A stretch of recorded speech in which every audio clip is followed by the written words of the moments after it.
Good evening, everyone, and welcome to The Proof is Out There. Arizona is famous in UFO circles for the Phoenix Lights incident of 1997. But most people don't know that's only one of several similar incidents reported in the area over the years. Are they connected? And are they legit? Check this out. It's October 12th, 2004 in Phoenix, Arizona. At around 7:45 p.m., local resident Jeff Woolwine has set up a camera to film the night sky when he captures something out of this world. His video shows a bright white oblong-shaped light hovering in the sky. Eventually, the light begins to blink, and then remarkably, it appears to slowly split apart, transforming from one single object into two separate entities. Shortly after they break apart, the two lights gradually disappear, one after the other. It's amazing, because you're out there and you're watching, and these things just magically appear in the sky. There's no airplanes dropping these things out. There's no explanation on why these things are here. Jeff says this is exactly what he's spent years looking for. I've been seeing these Phoenix lights ever since I was a kid. And, it really made me go on a quest to find out what is really going on here in our Phoenix skies. So since this is Phoenix, the big question is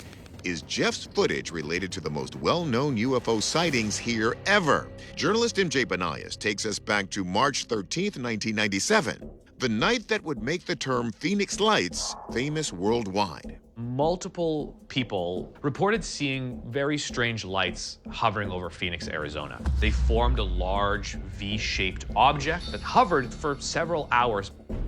Other reports circulated of individual lights moving around Phoenix as well. There's some photographs of lines of lights that kind of show up in the sky. At the time, some felt the V-shape formed one massive craft, estimated to be the size of more than 10 Boeing 747s. With so many witnesses, the government was forced to investigate. It took several months, but eventually the U.S. military confessed that they were actually running operations over Phoenix. The operation was known as Snowbird. A whole bunch of A-10 aircraft were in the sky, and they were testing out different models of flares. But was that the real story or a cover story? Several people believed that this was a cover-up and that the military was essentially trying to hide the fact that something else was operating over Phoenix that night. And Jeff believes that his video seems to show that perhaps there is some sort of resurgence of the Phoenix Lights. It turns out Phoenix Lights is actually a bit of a misnomer. The first sightings in 1997 occurred earlier that night near Henderson, Nevada, nearly 300 miles from Phoenix. So two separate events could have been conflated into a single moment. Either way, the question still remains, is Jeff's footage proof that the Phoenix Lights are back? Rich Hoffman of the Scientific Coalition for UAP Studies begins by comparing Jeff's footage with the reports from that fateful night in March of 1997. The Phoenix Lights were a triangular shape, not two lights in the sky like this. The residents were describing one structure that was having multiple lights, and this is like one, so there's no comparison there. Yet even if this isn't related to the Phoenix Lights, how does one explain the mind-boggling moment when Jeff's alleged UFO appears to divide into two separate objects, which then disappear? Astronomer and video effects designer Mark D'Antonio thinks he may know. Earlier in the video, it looks like it's just one object, because they are probably behind each other. But later on, as the objects move apart from each other, it gets more and more elongated, and then you start to see two distinct and separate objects. So is this a splitting UFO, or is it two objects behind each other? If it is two objects, are they decidedly less exotic than alien craft? Are they balloons? Are they drones? Are they aircraft? Well, this was 2004. It's not very likely that they were drones, unless it was some kind of military drone. The main type of unmanned military aircraft in use in 2004 was the remotely operated Predator drone. It's the size and shape of a small airplane, which also doesn't explain how the lights on it could split like we see in this video. So does that mean we need to call this a UFO after all? D'Antonio has his doubts. This was probably a launch of two sky lanterns. A sky lantern is a miniature hot air balloon made out of oiled paper and a wire frame with an opening at the bottom for a candle or other small source of fire. The giveaway is that they vanish. That's because the flame packets are fuel, and that fuel gets exhausted after a little while. And when it gets exhausted, the flame goes out. And that's just what we see here. Our verdict, this splitting object or objects remain unidentified. D'Antonio's sky lantern idea is intriguing, but how could they fly so close together that they appear as one? The original Phoenix lights and similar incidents in the Phoenix area in the 2000s have been attributed to flares set off by the military and others. Yet there are still those who are skeptical of these down-to-earth explanations. Since this show began, we've been interested in a legendary beast said to lurk in the depths of Canada's Okanagan Lake. We have promised to stay on the story whenever there's a new sighting caught on camera. Well, it's happened again. October 2020, Friend Estate Winery on Okanagan Lake, British Columbia. It's a really calm day on the lake. Adam Schwartz said his family step onto a pier for a scenic view of the water when Adam spots this. An odd formation of waves undulating against the current. Let's take a closer look. You see what look like humps here, here, and here. Schwartz thinks this may be the legendary monster. Well, there's no boats out here. And of course, Kelowna and Lake Okanagan is known for its sea monster, the Ogopogo. And everyone who's seen it on the news or friends and family that we've shown it to think, oh, that looks very convincing, like something's out there. This is Lake Okanagan. It has a long history and tradition of lake monster sightings that go back centuries. The local natives talked about something called the Nahatik, which was a great serpentine animal that lived in the lake. These indigenous people would even leave sacrificed animals in the water, believing that allowed them safe passage from the monster. According to Ken Gerhard, the Ogopogo has more compelling photographic evidence than any lake monster around the world. In fact, about a month earlier, a couple sailing out on Lake Okanagan saw the head of some type of strange animal that almost looks like a dragon. In this photo, you can see the creature's brownish tone and what appear to be two horns jutting from the sides of its head. Many of the descriptions of the Ogopogo include something that has horns and will describe the head as having a horse-like or sheep-like shape to it. The majority of these Ogopogo sightings are clustered in the months of September and October, like this one. Gerhardt believes there's a good reason for that. It's important because those are the peak salmon fishing months at the lake. The salmon runs in British Columbia come in starting in June and July and August, and then the salmon begin to spawn in the lake in September and October. So if this creature is feeding on salmon, then it would make sense that there are more sightings of the Ogopogo during those months. Fans of the show may recall that our experts were unable to explain this alleged Ogopogo video from 2019. Will they be able to solve this mysterious sighting? Marine biologist Dr. Shay Steingass dives into one of the prevailing theories, that this is just the result of something called a thermocline. When different densities and temperatures of water collide in a lake, you can get these really large-scale disturbances that appear to propagate through the water and maybe look a bit like a sea serpent. But this is a pretty calm day, and being in a lake like this, you would be less likely to have such a dynamic thermal wave interrupting the water like we see here. So could it be the legendary Ogopogo we're seeing? Steingass is doubtful due to the frigid temperature of the lake.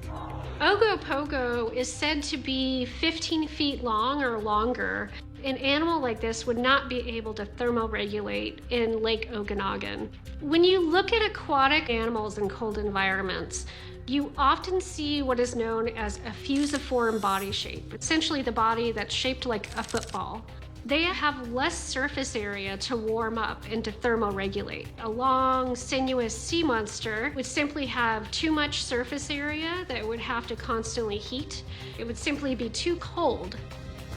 And as for that horned creature that was photographed a month earlier, many have pointed out that if you look closely, you can see what appears to be the head and bill of an upside-down duck. And these horns are most likely just a pair of webbed feet. So if the Ogopogo is a myth, then just what is this thing? We turn to wildlife biologist Dr. Stephanie Manka. What I believe is happening is that wind is hitting this part of the lake and creating a wave effect, and the wave is casting a shadow. If it was an animal swimming and it came to the surface, you would expect circles, rippling. We don't see anything like that. So people think that they're seeing an animal in the water, but really it's the shadow of a wave.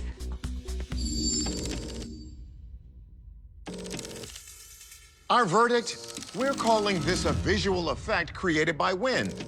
So, we did not find Ogopogo this time, but there have been enough alleged sightings to keep us on the hunt.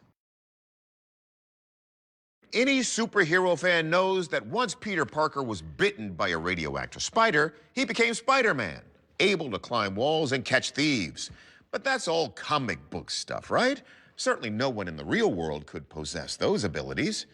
Well, this next video might change your mind. It's July 9th, 2023 in Pingtan, China,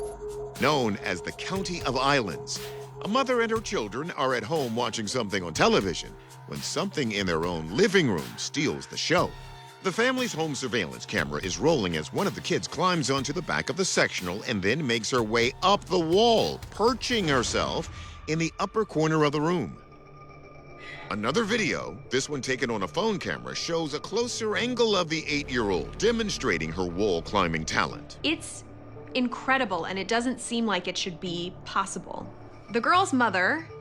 uploaded the video, and the internet actually nicknamed her Spider Girl, because what we're seeing here is very similar to the abilities that Spider-Man has. Some have even compared the video to another alleged wall climber we've shown you before. That video shows a woman climbing a wall, and she's actually holding another woman by her hair as she climbs. And when the woman reaches the top of the wall, she lets the other woman go. Our experts determined that that video was a fake, thankfully. This video, though, appears pretty authentic, so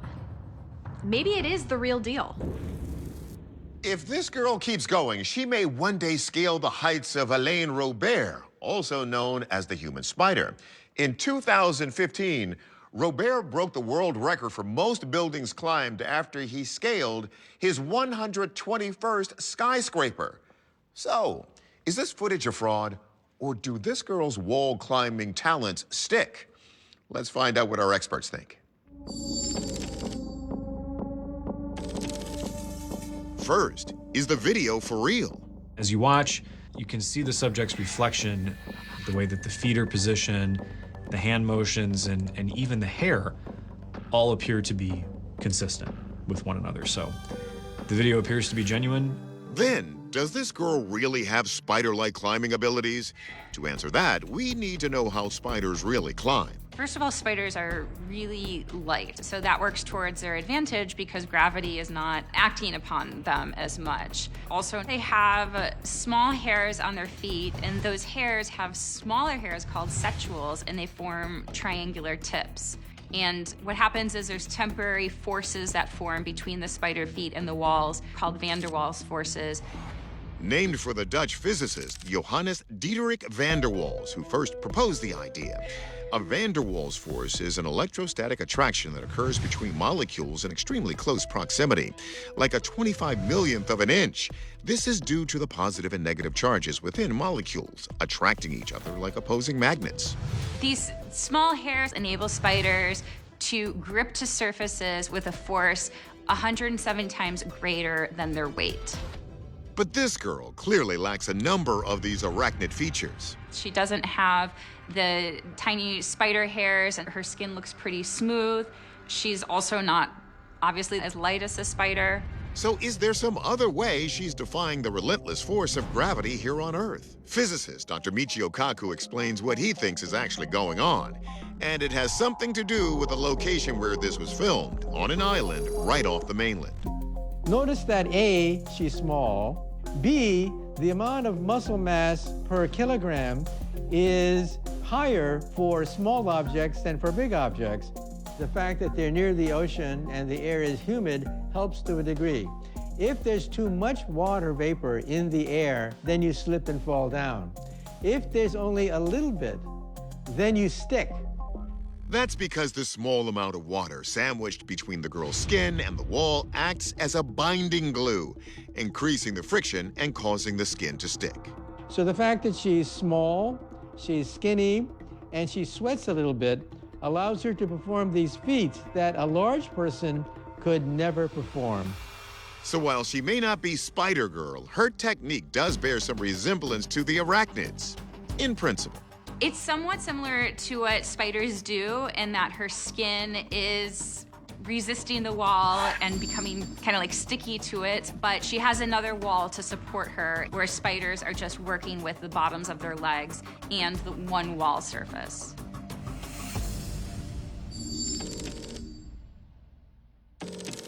Our verdict? This is the result of the muscle mass on the girl and the moisture in the air. We don't have to test out this girl's web-spinning abilities to know she's not exactly Spider-Girl, but that doesn't make her talent for wall climbing any less impressive.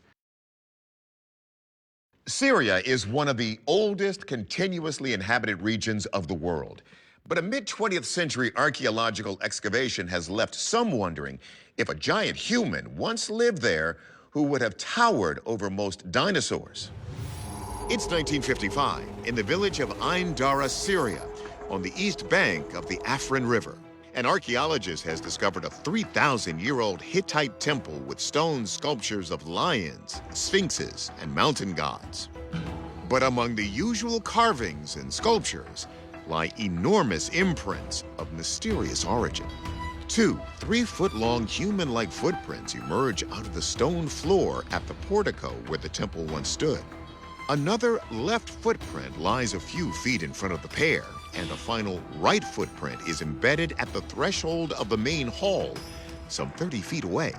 We don't see the right footprint until the other side of this enclosure. For someone to make a 30-foot stride, that person would have to be at least 65 feet tall. We have to wonder if these aren't some type of ancient gods or giants that walked upon the earth. Now, the Hittites were an ancient people who first occupied what is now Western Turkey. They began expanding into northern Syria, and by 1340 BC became one of the most dominant powers in the Middle East. And, coincidentally, godly giants were depicted in the Hittite Empire. One of the biblical tales is that fallen angels actually came down and mated with human females. And the offspring of this were known as the Nephilim. Half god, half man, very violent, large giants. Is it possible that Ain Dara is one of the actual locations where the Nephilim may have resided? And Martel says that Ain Dara isn't the only place where ancient gods and their giant offspring once reportedly roamed. In Baalbek in Lebanon, there are huge trilithiton stones stacked to make a platform. Across the globe in Mexico, we have in Teotihuacan large step pyramids that look as though they were built just for the gods to walk down these large steps. Many of these locations all seem to have similar properties which speak to the idea that at one point giants did walk upon the earth. In 1577, a large skeleton found near Lucerne, Switzerland, was interpreted as the bones of an ancient giant. The skeleton measured about 19 feet tall, but was later determined to belong to a mammoth or some similar form of ancient elephant. Yet these prints in Ain Dara can't be mistaken for those of an elephant. So let's ask our experts to put their stamp on these enigmatic indentations. Anthropologist Kathy Strain says there is evidence that giants once roamed the earth. But were they giant enough? In 1998, Emory University did a study where they found this gene called the X lineage. And some believe that it leads to taller people. In the 1800s, the Smithsonian was doing excavations when they found some skeletons that were roughly 7 foot 6 inches tall. We know that there are other people in the 8-foot range, and so it's possible that this X lineage does lead to taller people. However, it's still not going to get you in the range of 65 feet tall.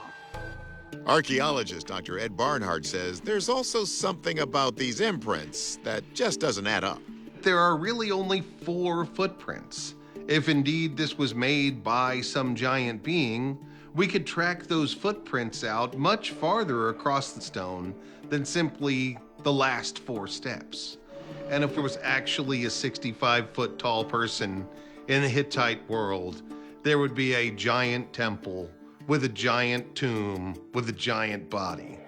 I'm an archaeologist. Show me the artifacts. So, were these footprints forged? To me, these represent carved footprints. They were meant to have the sense that the god or the goddesses walking in, standing in their own temple, and then walking to where they would sit to be worshipped.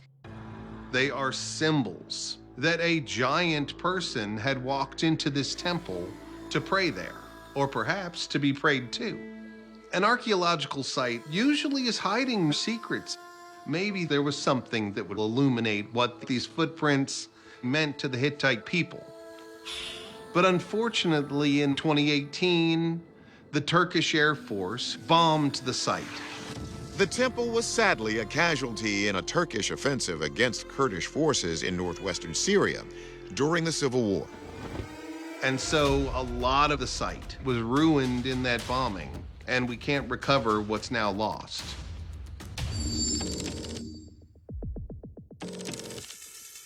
Our verdict? These footprints are likely man-made symbolic representations. Tragically, the remaining secrets of this site are now lost to history. Is Bigfoot stalking the wilderness of Canada? If that feels like a no-brainer, let me give you another one. Is Bigfoot swimming in the waters of Canada?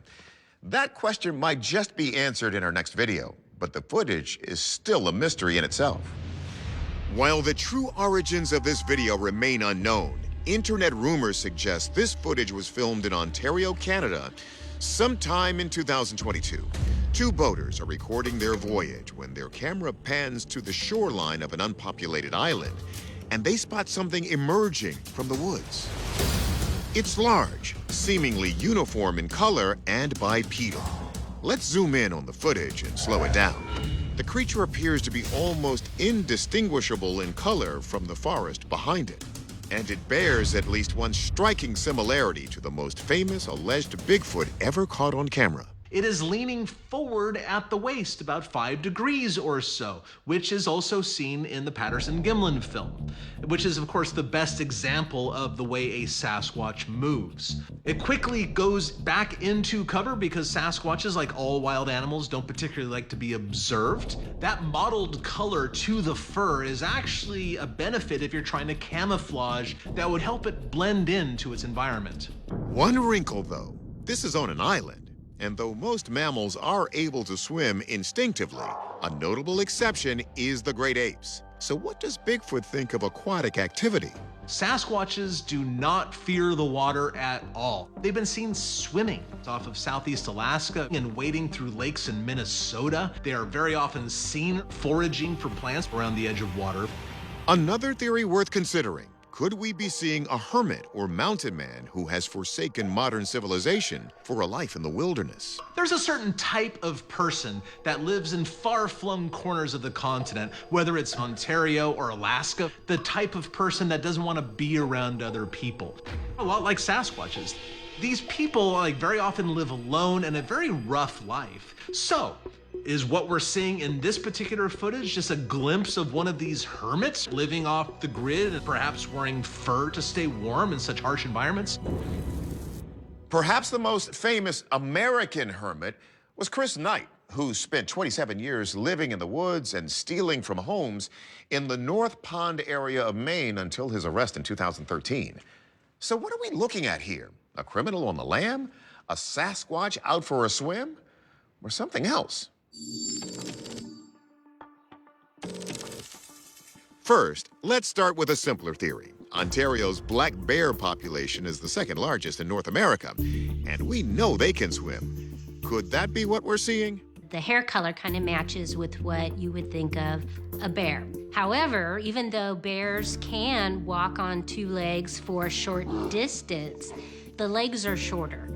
So I can safely rule out that that is a bear. If it isn't a black bear, could it be a person simply living off the grid? The gait and how it walks is very human-like. It's got two arms that swing as it walks, just like what humans do. And the proportions of the legs to the arms look correct for humans. But anatomy is one thing, covering is another. I can't see anything like clothing, belts, or anything like that. So I can conclude that it's not wearing clothing. What we are seeing is something that has fur or hair. Because it's covered head to toe with hair, we can rule out that it's a human being. Professor of anatomy Dr. Jeff Meldrum explores the idea that this could be a Bigfoot that swam to the island. He says it's true great apes can't swim instinctively, but some have learned. There are examples of apes that have learned to swim, and frequent swimming pools even utilize aqualungs, clear regulators, and swim in the deep end of the pool. It's really quite fascinating, the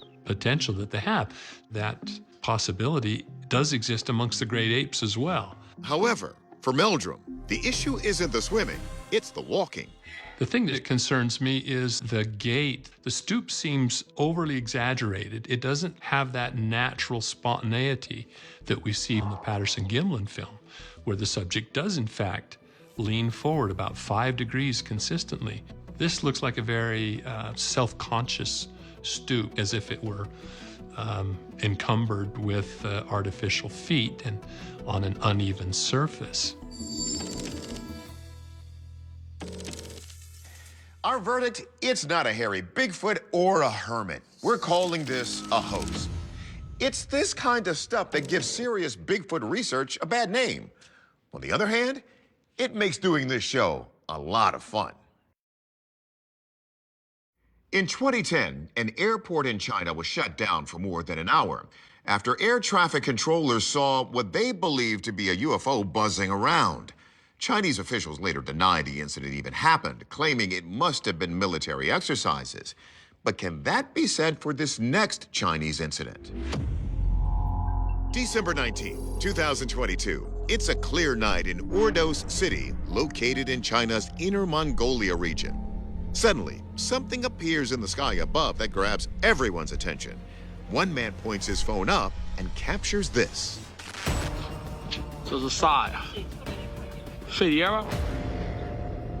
A large spotlight in the shape of an upside-down jellyfish seems to expand and take over the heavens. In its center, a bright cone of light descends right here. Underneath it, a tadpole-shaped beam, like a small lightning bolt, appears frozen in time. What is this thing?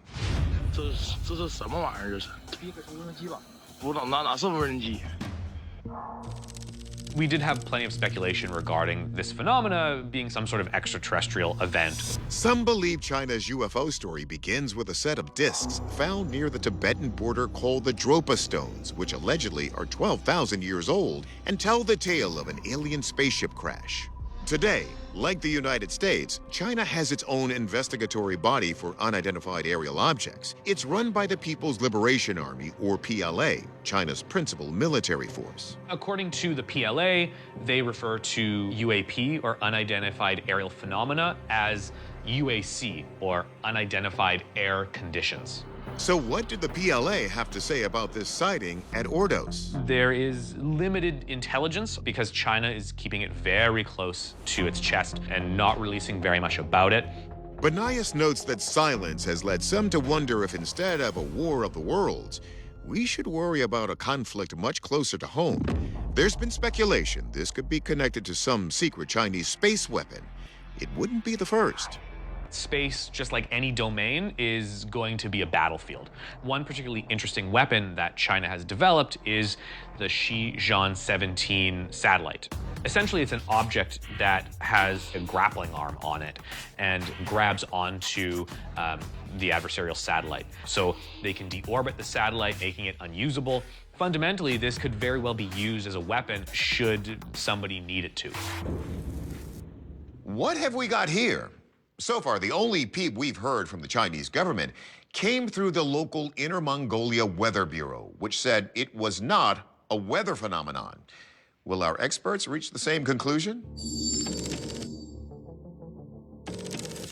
We begin with military aviation expert Tim McMillan. By the end of 2022, there were nearly 7,000 satellites in orbit around the Earth, and on average, one falls back to Earth every week. Could it be a crashing satellite like the Shenzhou-17? No, for a couple of reasons. One being a satellite, as it re-enters the Earth's atmosphere, you're going to see that same level of motion that you would expect from a shooting star. But we don't see anything that resembles that in these videos. Then is the object a candidate for what the PLA calls an unidentified air condition, what we call a UFO? McMillan has a hunch we're seeing something very much from this planet. To be honest with you, if I walked out of my house and saw this in the night sky, I'd probably freak out. But there are telltale signs that, as otherworldly as it looks, this is going to be a man-made object. We can tell from the video here, these bright plumes are actually caused from an interaction between different gases in the Earth's atmosphere. All of the characteristics point to it very likely a multi-stage rocket, which is why we see the kind of differing variances of light there. Astronomer and video effects designer Mark D'Antonio agrees and sees even more clues. To me, this is the early smoke trail rising in the air. And then as it gets up higher, we're looking up into it. D'Antonio notes that smoke trail has the hallmarks of an exhaust plume, specifically from a rocket. Then the rocket changes perspective and looks like and changes its angle of attack. It's now heading more toward the horizon, toward the horizontal. In fact, he believes it all adds up to a rocket launch. So in the anatomy of this, we have the beginning plume, we have the later plume of the launch, and then we see here, this is where it all emanates from. As for the type of rocket this could be, D'Antonio offers a theory. I think that it's one of the ICBMs, which stands for Intercontinental Ballistic Missile. ICBMs can have a range of over 3,500 miles and are primarily designed for nuclear weapons delivery. According to news reports, the People's Liberation Army began building an ICBM test site in nearby Ordos City in 2021. If this is an ICBM test, it could mean that site is now fully operational.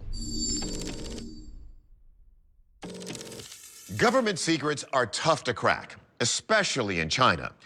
Our verdict, all we can say is this is a Chinese rocket launch. But what was it carrying? A satellite? Some new kind of space weapon? For now, that's unknown. In earlier episodes, we've featured videos from Italy of oddities in the sky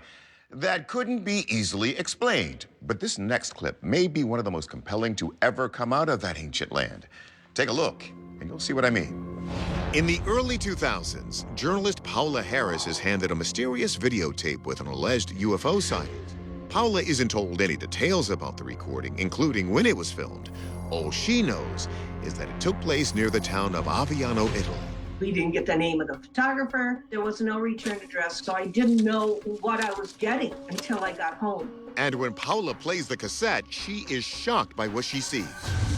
An aerial craft shaped like a saucer flies gracefully along what appears to be a riverbed.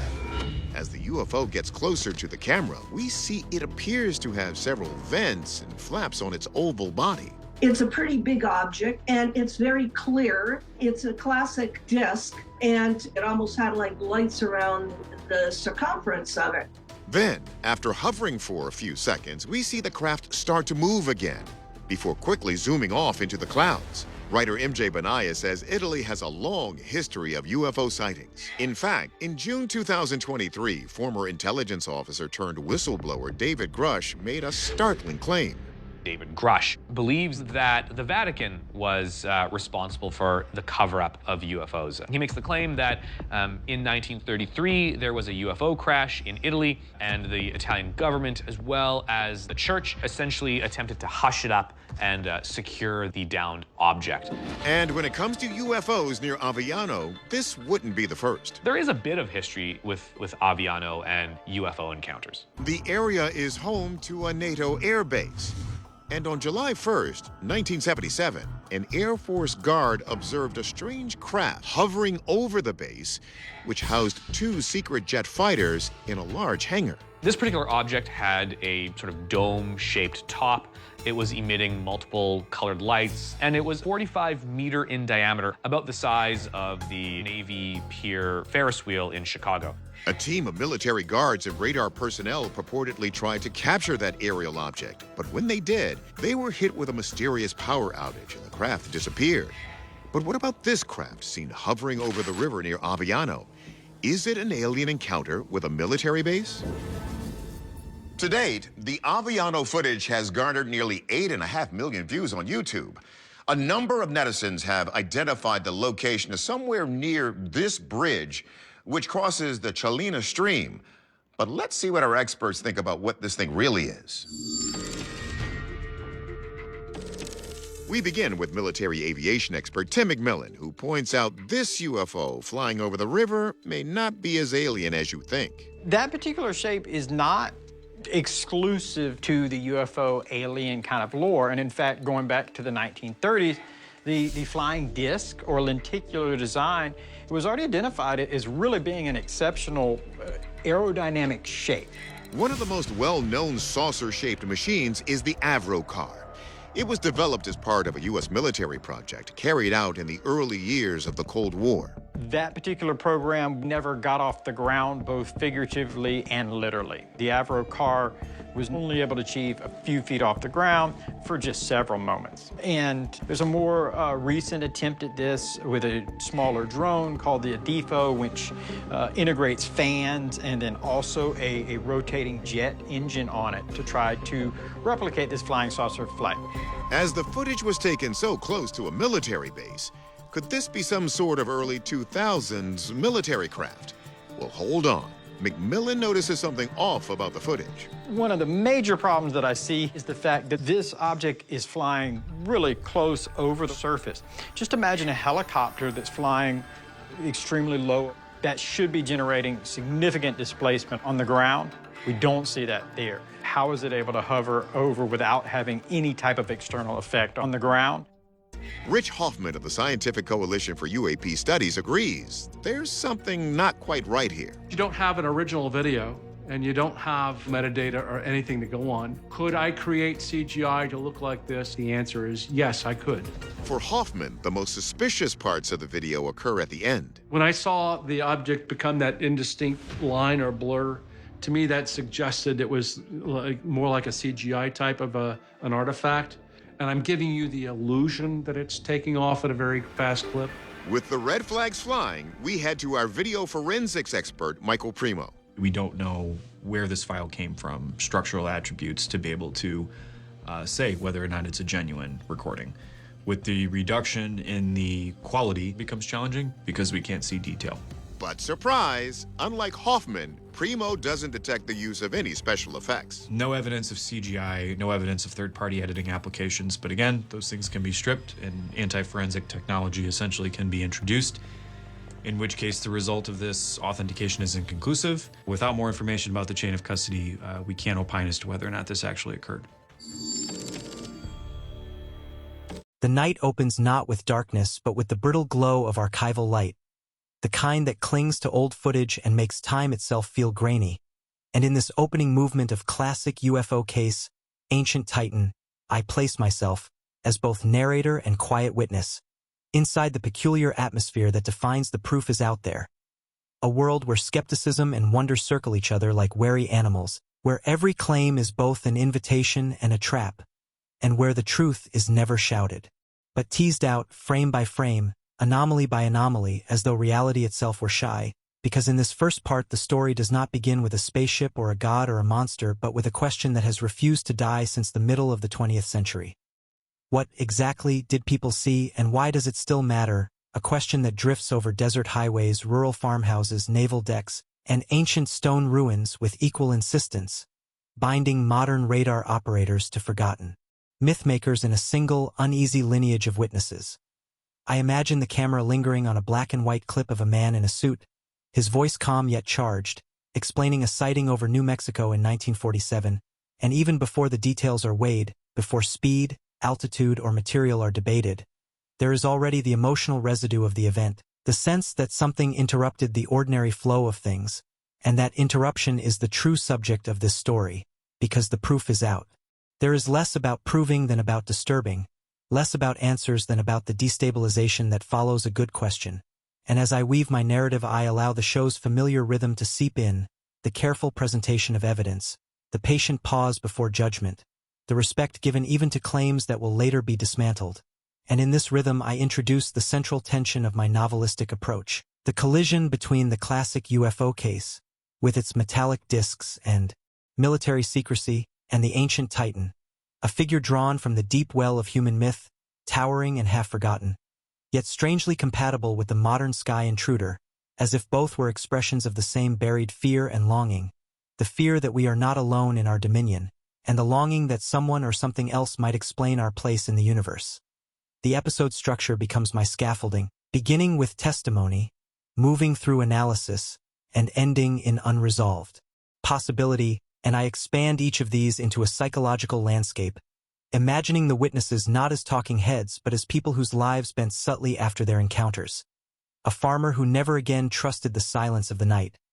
A radar technician who learned that instruments can lie or, worse, tell truths the mind resists. A child who grew up believing the sky was watching back, and as these modern figures take shape, I braid them with echoes from ancient texts, stories of giants who descended from the heavens, titans who taught humanity forbidden knowledge, watchers who were cast down for meddling too closely with mortal affairs, and I am careful not to declare equivalence but to suggest resonance, because the proof is out there thrives in that resonant space, where coincidence becomes pattern and pattern tempts interpretation.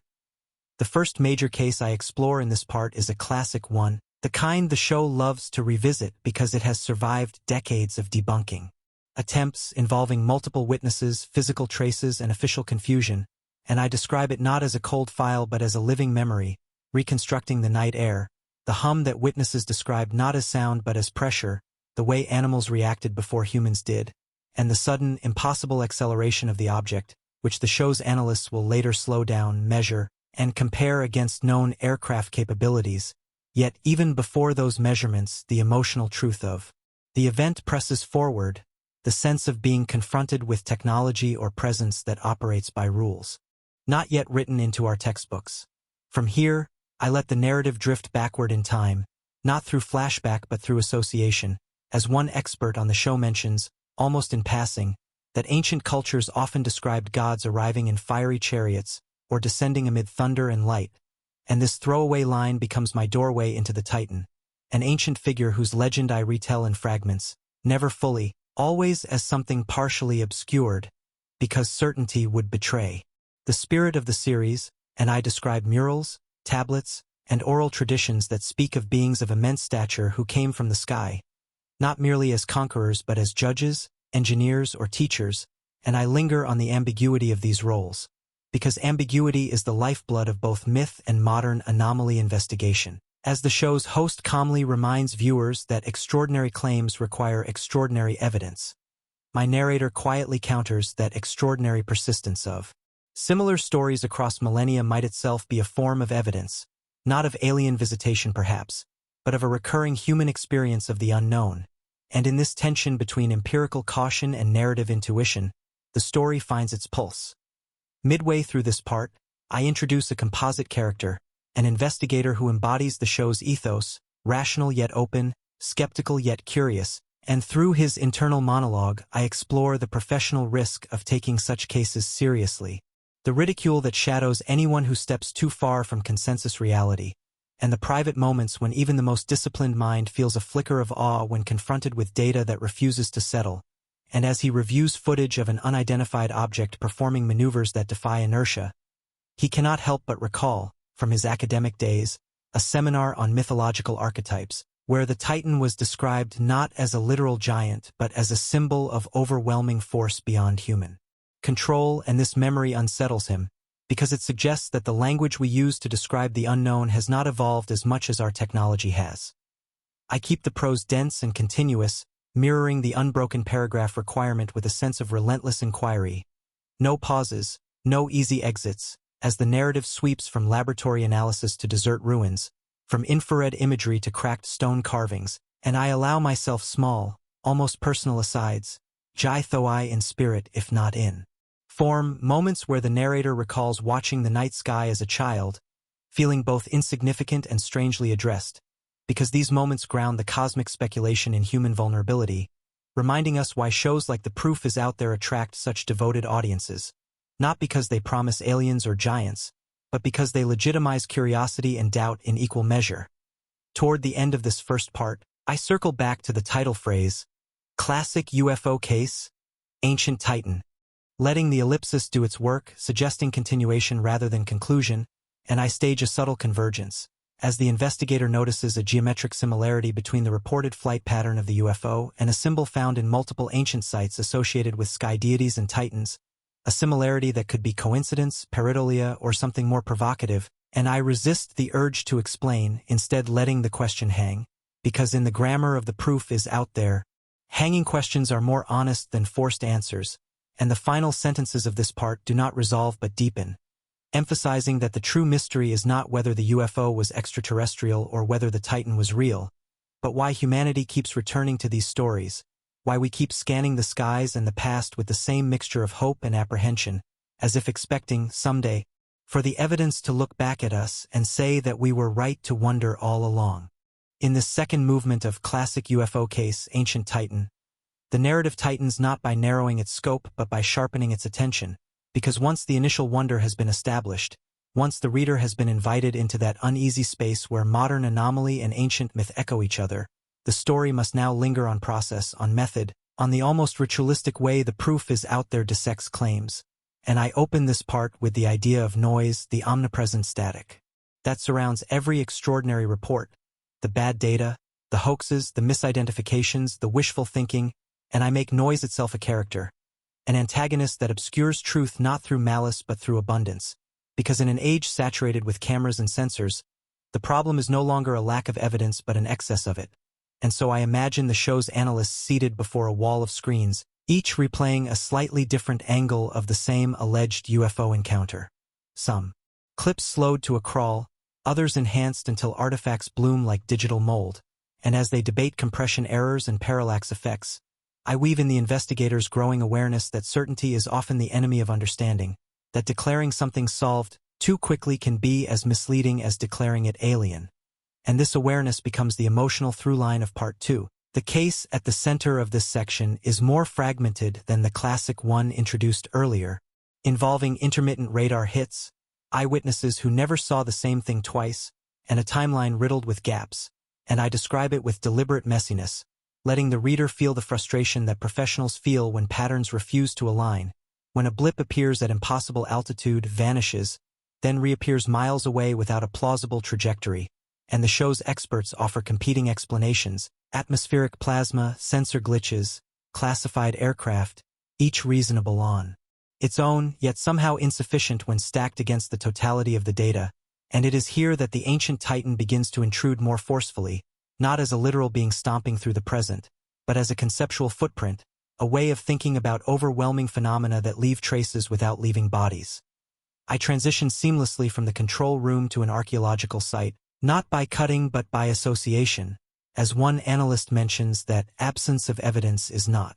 evidence of absence, a phrase that echoes eerily in the context of ancient ruins where only foundations remain, and I describe a team of researchers examining colossal stone blocks fitted together with precision that seems disproportionate to the tools attributed to the culture that placed them, a familiar trope in fringe archaeology, yet one that The Proof is Out There approaches with cautious respect, and I narrate the tension between mainstream explanations, lost techniques, human ingenuity, underestimated and more speculative ones, assistance from beings of superior knowledge, titans or gods remembered as myths, and I make sure that my prose does not endorse the latter outright but allows it to breathe as a question, because the power of the series lies in its refusal to mock curiosity even as it disciplines it.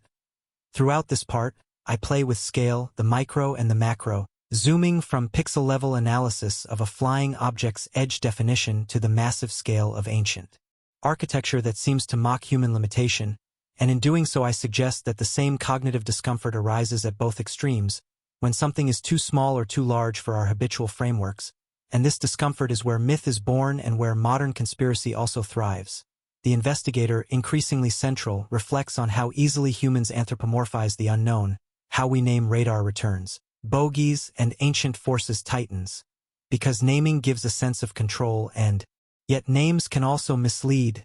trapping us in narratives that feel satisfying but explain little, and I allow him a private memory of standing inside a megalithic structure, feeling dwarfed not just physically but temporally, sensing the weight of countless unnamed builders whose intentions are lost, and in that moment he realizes that the true titan may not be an external being at all but time itself, crushing context, eroding certainty, leaving behind puzzles that later generations project their fears and hopes onto.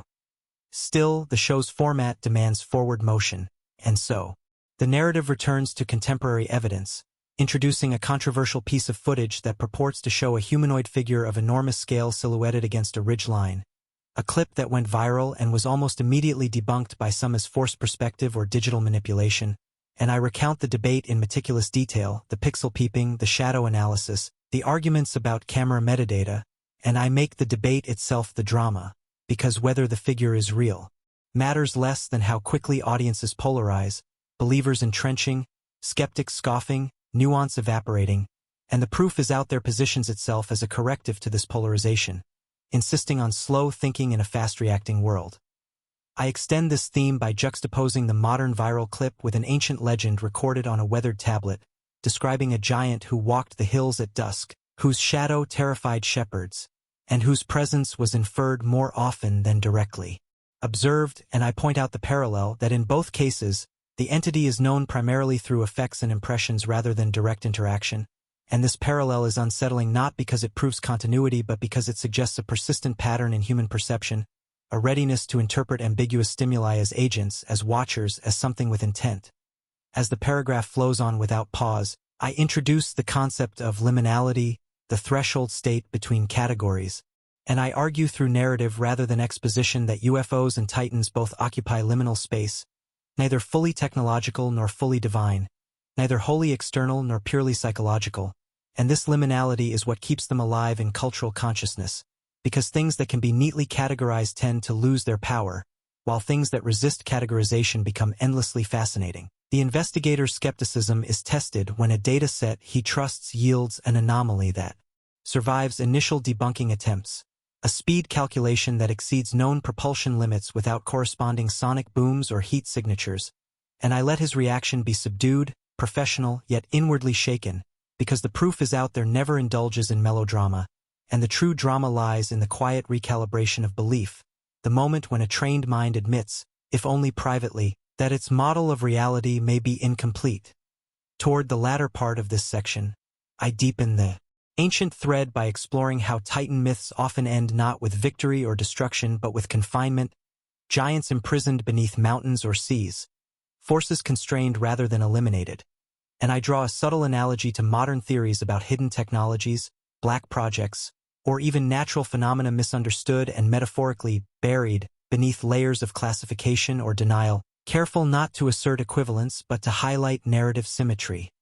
The prose grows denser as I approach the close of Part 2, layering case upon case, idea upon idea until the reader, like the investigator, feels slightly overwhelmed, and this is intentional because overload is part of the experience of confronting the unknown. And in the final stretch I return to the motif of footprints, literal and metaphorical, radar tracks, thermal signatures, stone impressions, mythic traces, all suggesting passage without presence, movement without explanation, and I end not with revelation but with a poised uncertainty, as the investigator prepares to present his findings knowing they will satisfy no one completely, because those who want aliens will find him too cautious, Those who want debunking will find him too open, and yet this uncomfortable middle ground is precisely where the proof is out there lives, and where the ancient Titan continues to loom, not as a monster revealed but as a question that refuses to stay buried, reminding us that some truths, if they exist at all, may only ever be approached asymptotically, never fully grasped, always just out of reach, like a signal half lost in the noise. Part 3 unfolds under a different gravity, heavier and quieter, because once signals have been separated from noise and footprints traced without ever finding the body that made them, the narrative must confront what remains when evidence accumulates without resolving. And this is where the proof is out there becomes almost philosophical, a meditation on limits rather than discoveries, and I open this part with silence, not the absence of sound but the kind that follows exhaustive analysis. When every chart has been plotted, every frame stabilized, every hypothesis tested, and yet something stubbornly refuses to collapse into certainty, and I let that silence spread across the prose, paradoxically filling it, because silence is not emptiness but pressure, the pressure of unanswered questions bearing down on rational minds.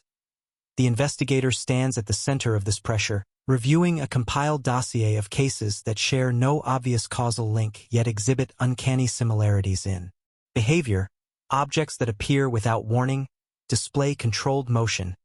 then vanish, leaving behind confused witnesses and inconclusive data. And as he flips through pages and screens, I describe his growing awareness that the scientific method, while powerful, is not designed to provide comfort, only clarity, and sometimes clarity itself is unsettling, revealing not answers but the boundaries of what can be known. I deepen the emotional texture by introducing voices from the show's panel, each representing a different epistemological stance. The physicist who insists that unknown does not mean unknowable, the historian who warns against presentism when interpreting ancient myths, the engineer who focuses obsessively on propulsion and materials, and the psychologist who gently reminds everyone that human perception is fallible yet patterned. And I allow these voices to overlap in the prose, not as dialogue but as a chorus of disciplined doubt,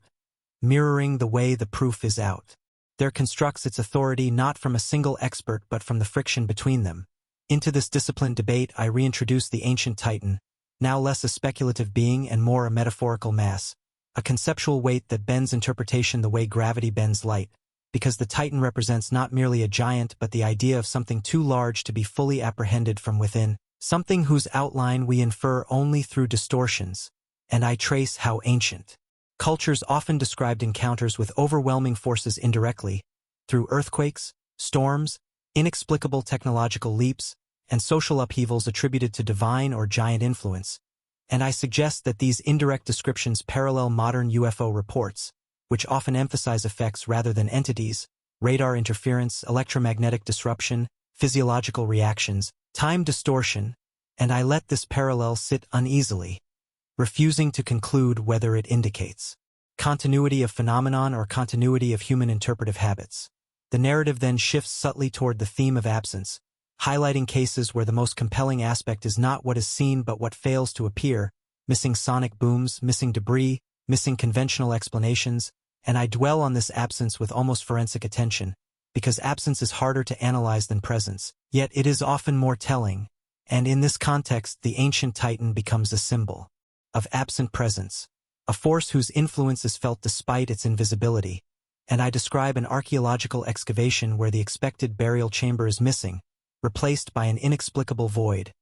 a negative space that unsettles the researchers more than any artifact would have, and I draw a careful analogy to modern investigations where the lack of expected signatures raises more questions than anomalous readings themselves. Throughout Part 3, I maintain the relentless, unbroken flow of prose, mirroring the mental state of someone immersed too deeply in unresolved inquiry to find natural stopping points, and I allow the investigator moments of introspection that verge on existential, not because he fears aliens or giants, but because he confronts the possibility that reality may be structured in ways that resist narrative closure, that the universe may not owe humanity comprehensible answers, and this thought, more than any speculative being, is what truly destabilizes him. I incorporate a pivotal case study midway through this part, one that the show treats with particular care, involving a long-term pattern of sightings along a specific geographic corridor, a pattern that persists across decades and technological eras, from early visual reports to modern multispectral sensor data, and I narrate the slow realization that while individual incidents can be dismissed, patterns demand explanation, and yet the explanation remains elusive, oscillating between environmental factors, classified human activity, and unknown variables. And as the investigator maps this corridor, he notices that it overlaps with regions rich in ancient legends of giants and sky beings, a coincidence that he initially dismisses as cognitive bias but cannot entirely ignore, and I make his discomfort palpable, because professionals are trained to distrust coincidences that feel too neat, yet they are also trained to investigate anomalies precisely because they disrupt expectations. The prose then explores the psychology of pattern recognition, how the human brain is wired to detect meaning, sometimes inventing it, sometimes uncovering it, and how the challenge lies in distinguishing between the two, and I tie this directly to the show's ethos, which insists on rigor without cynicism, curiosity without gullibility, a balance that is difficult to maintain under public scrutiny, because audiences crave definitive answers, heroes, villains, revelations, while the proof is out there offers instead a disciplined suspension of judgment.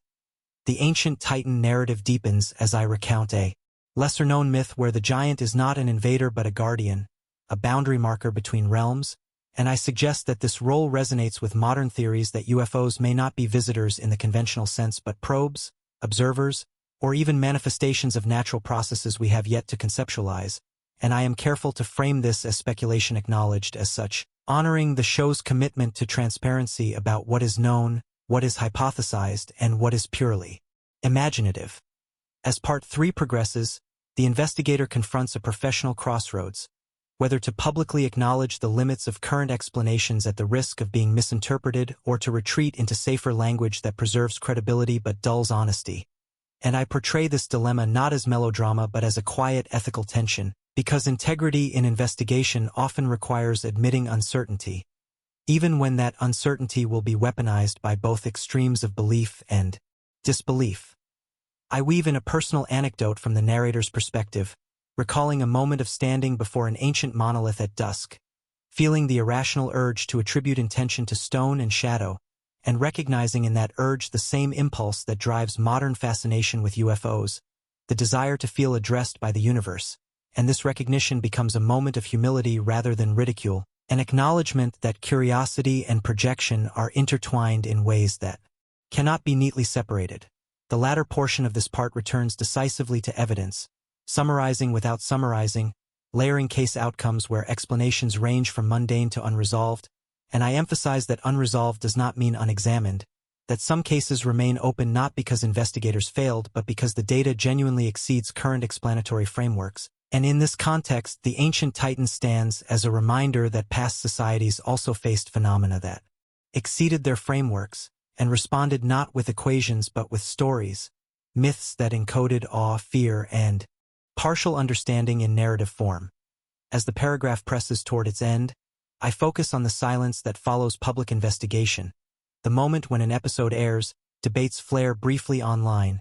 then fade, leaving the core questions unchanged, and I suggest that this cyclical pattern mirrors ancient ritual cycles, periods of heightened attention followed by forgetting, until the next anomaly reignites interest, and I close Part 3 by returning to the investigator alone in his office. Lights dimmed, screens dark, holding a small artifact from the archaeological site, not as proof of giants or visitors, but as a symbol of continuity in human questioning. And in his quiet reflection I let the central idea crystallize without hardening into conclusion, that the true weight of evidence lies not in what it proves but in how it reshapes our understanding of ignorance, and that the silence of giants, whether ancient or modern, may be less about concealment and more about the limits of the questions we know how to ask, leaving the reader suspended in that silence, aware that the story is far from over, and that deeper layers still await excavation. Part 4 emerges as a bridge rather than a leap, suspended deliberately between what has been examined and what has yet to be confronted, because after the silence of giants and the weight of evidence comes a phase that the proof is out there handles with particular subtlety, the exploration of liminal zones, those geographical, psychological, and conceptual corridors where anomalies cluster and meaning thickens, and I open this section by focusing on a map, not as a neutral tool but as a narrative device, a surface onto which humanity has always projected order while quietly acknowledging that order's fragility. And the investigator traces with his finger a sequence of locations where sightings, sensor anomalies, and historical legends overlap just enough to be unsettling. Never perfectly, never cleanly, but with the kind of statistical awkwardness that resists dismissal without quite inviting belief. The prose moves without pause through these locations, deserts where radar returns flicker like mirages, coastal waters where objects enter and exit the sea with implausible geometry, mountain passes heavy with ancient stories of watchers and guardians, and I emphasize that none of these places are extraordinary on their own. It is their repetition, their recurrence across centuries and technologies, that draws attention, and here the ancient titan evolves again, no longer merely a symbol of overwhelming force but a sentinel figure, a watcher positioned between realms, echoing myths where giants stood at thresholds, mountains, skies, oceans, marking boundaries humans sensed but could not cross. I integrate the show's methodical tone by detailing how each modern case associated with these corridors is subjected to layered analysis, air traffic data cross-checked, astronomical events ruled out, environmental conditions modeled, and I dwell on the fatigue this process induces, the slow grind of skepticism that wears down even the most enthusiastic curiosity. Because endurance, as established earlier, cuts both ways, sustaining mystery but exhausting those who chase it, and the investigator reflects that perhaps the reason such corridors persist in lore and data alike is not because something is always there, but because these are places where human attention sharpens, where horizon lines dominate perception, where sky and earth negotiate dominance, making anomalies easier to notice and harder to contextualize. From this grounded speculation, I let the narrative slip seamlessly into antiquity, describing how ancient cultures often designated similar liminal spaces as sacred or forbidden. Mountain ridges where gods descended, shorelines where giants rose from the deep,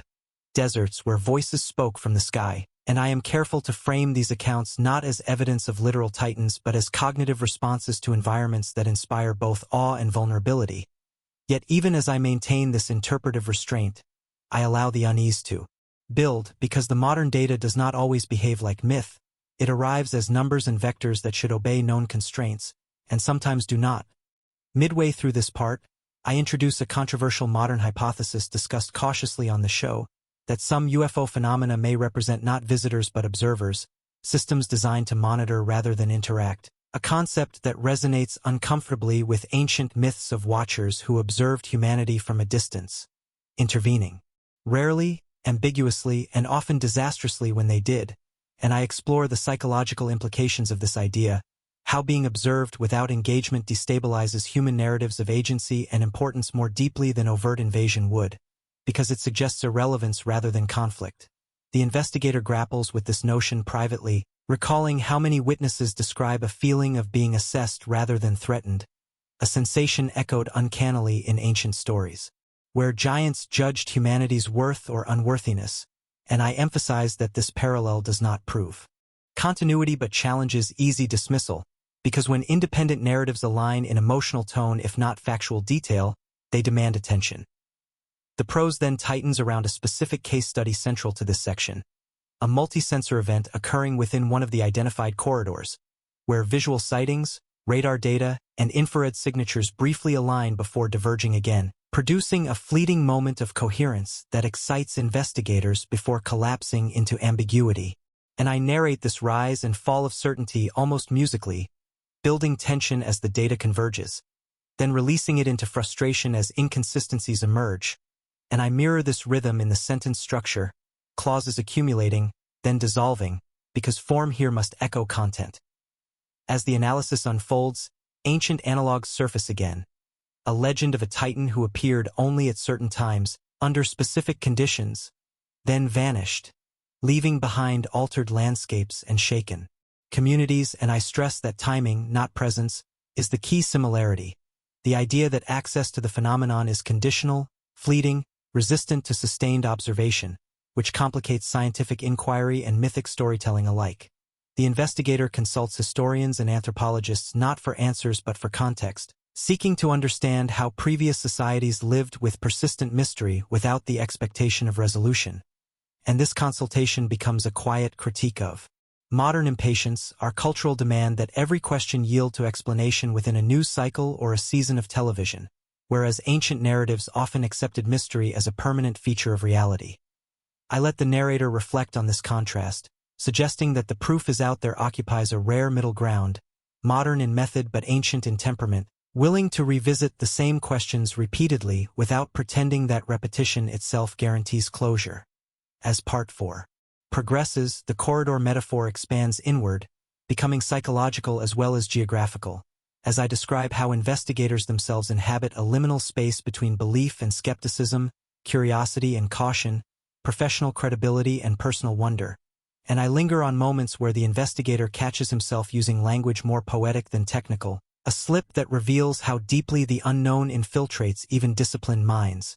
And rather than condemning this, the narrative treats it as inevitable, because language strains when reality exceeds familiar categories. The ancient Titan returns once more in a more abstract form, as a composite of all the forces humans have historically placed beyond themselves: nature, fate, time, technology, and I argue implicitly through story that UFOs function similarly today, as containers for collective uncertainty in an era where traditional myths have lost explanatory power but scientific ones have not yet filled every gap. The latter portion of this part revisits the corridor cases with renewed sobriety,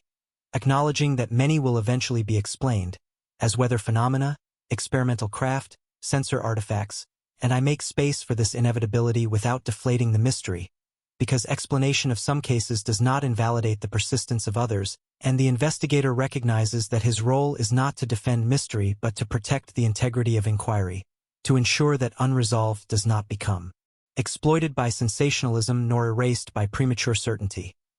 As the single paragraph stretches toward its end, I slow the tempo slightly, allowing the reader to dwell in the unresolved atmosphere that defines this section, and I close Part 4 with an image of twilight over one of the corridors, the sky neither day nor night, aircraft lights indistinguishable from stars, ancient ruins silhouetted against modern infrastructure, and the investigator standing still, not searching, not measuring, simply observing, accepting that some questions may require not immediate answers but sustained attention across generations, and in this acceptance the ancient Titan and the modern UFO converge not as proof of anything supernatural, but as enduring symbols of humanity's position between heaven and earth, always looking up, always looking back, and never quite certain which direction holds the greater mystery. Part 5 moves forward with the quiet insistence of something unfinished,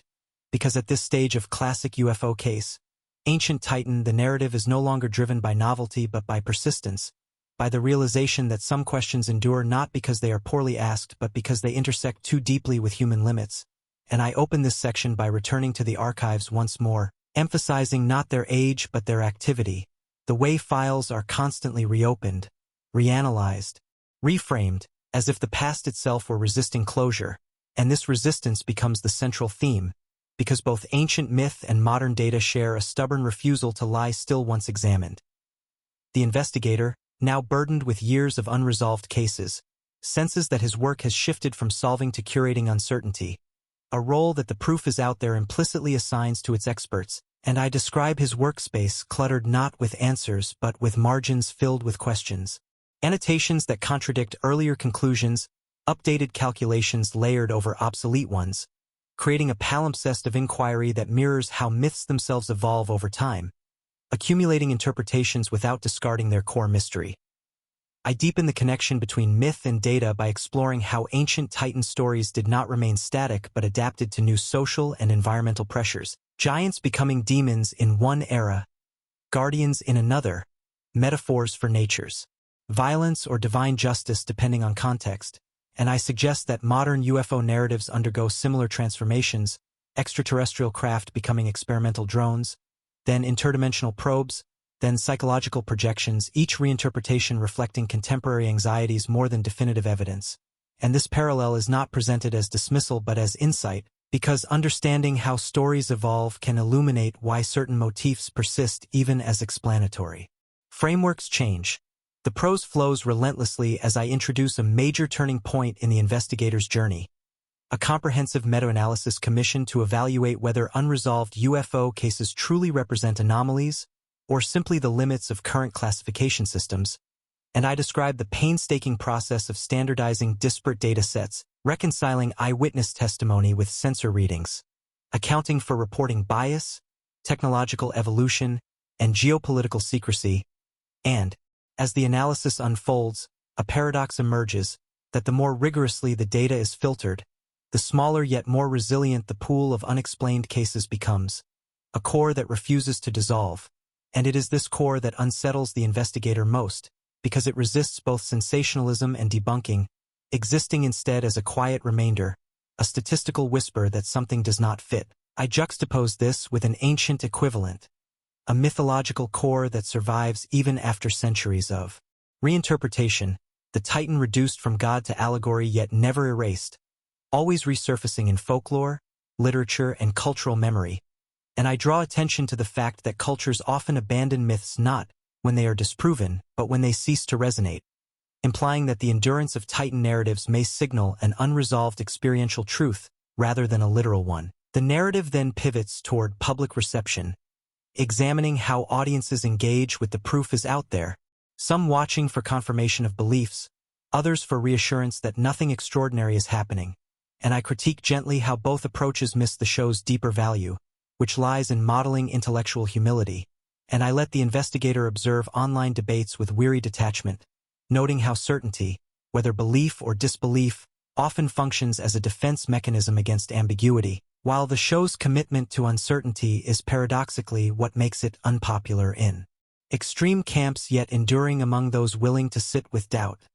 As the paragraph continues without pause, I introduce a controversial but carefully handled segment from the show that addresses the possibility that some phenomena may never be fully explained, not because of secrecy or incompetence, but because they emerge from complex interactions between environment, technology, and perception that defy linear causation, and I connect this to ancient myths where titans are not singular beings but embodiments of forces, storms, tectonic shifts, cosmic cycles, suggesting that both ancient and modern narratives may be grappling with emergent phenomena rather than discrete entities, a concept that challenges the human preference for agents over systems. The investigator reflects on this shift, realizing that the search for what may need to give way to the exploration of how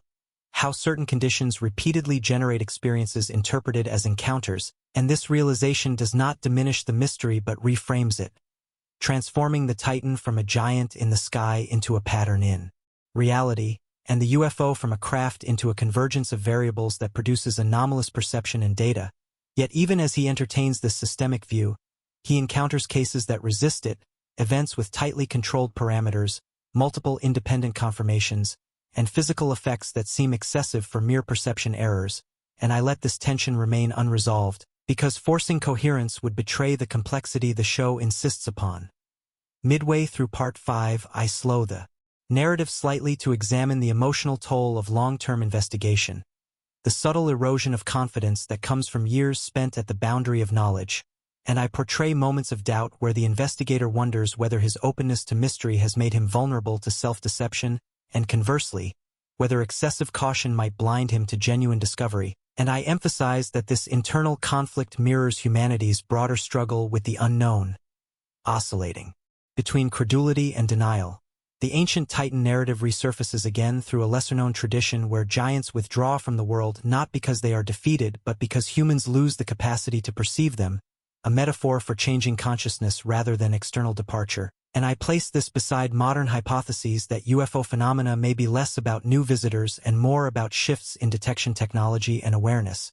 suggesting that what changes is not the phenomenon but our interface with it, and this idea resonates with the show's emphasis on instrumentation,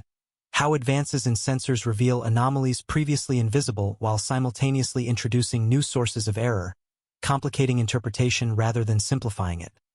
As the prose continues its unbroken flow, I return to the investigator's meta-analysis results, which conclude not with a verdict but with a recommendation that future research should focus less on proving extraordinary explanations and more on refining classification, improving transparency, and acknowledging uncertainty as a legitimate outcome, and I highlight how radical this stance is in a culture addicted to definitive answers, positioning the proof is out there as quietly countercultural in its refusal to oversell conclusions. The ancient and modern threads intertwine more tightly as I explore how myths often served as communal frameworks for living with uncertainty,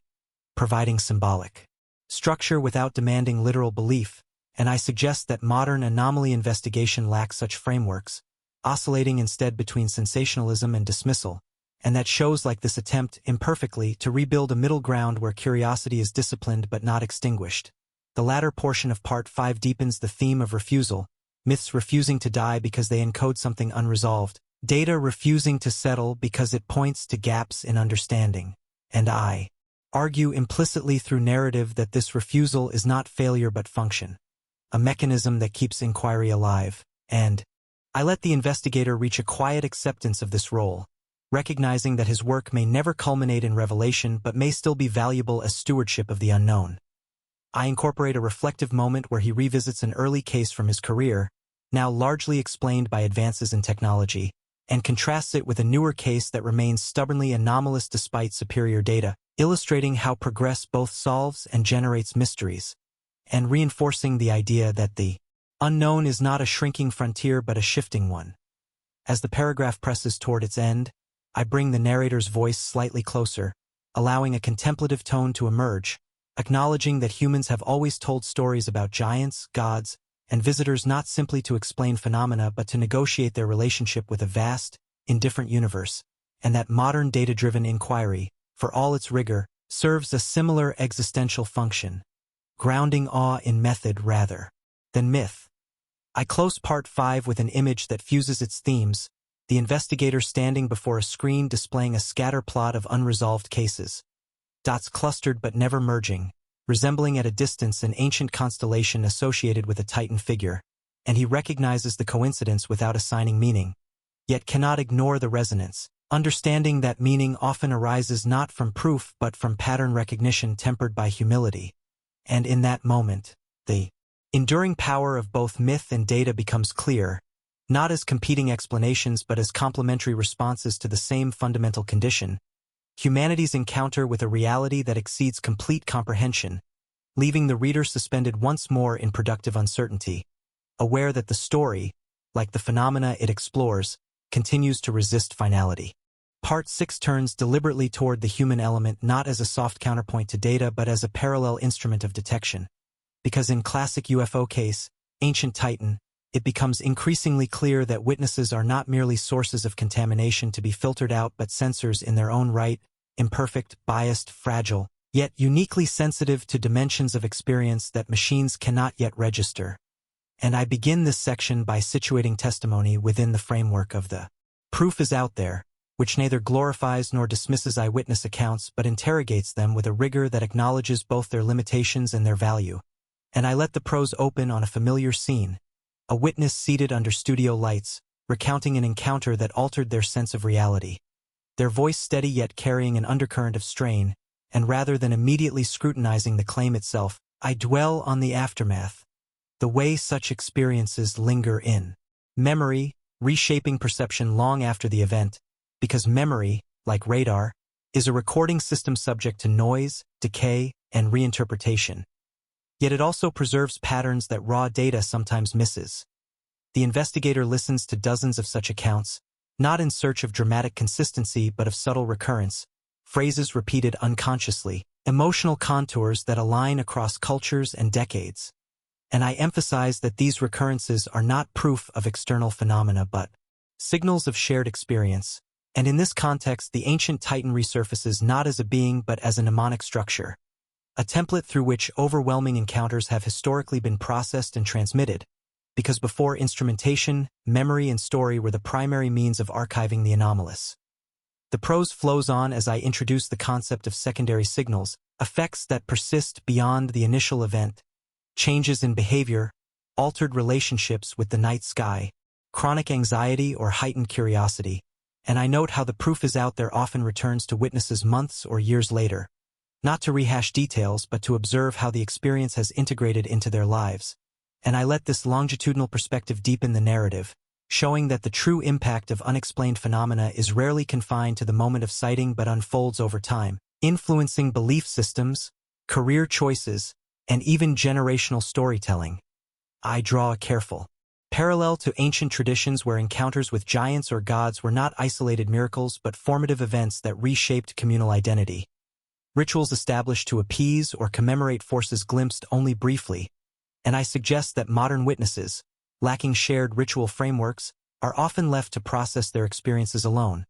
leading to fragmentation rather than communal meaning, and this isolation amplifies both vulnerability to ridicule and susceptibility to extreme interpretations. Midway through Part 6, the narrative centers on a particularly restrained yet compelling witness case highlighted by the show, involving multiple observers who independently reported the same anomalous object yet differed markedly in emotional response. One describing terror, another awe, another detached curiosity, and I explore this divergence in depth, arguing implicitly that perception is not merely about what is seen, but about how it is integrated into existing cognitive and cultural frameworks. And I let the investigator reflect that if a phenomenon can generate such varied responses without changing its observable parameters,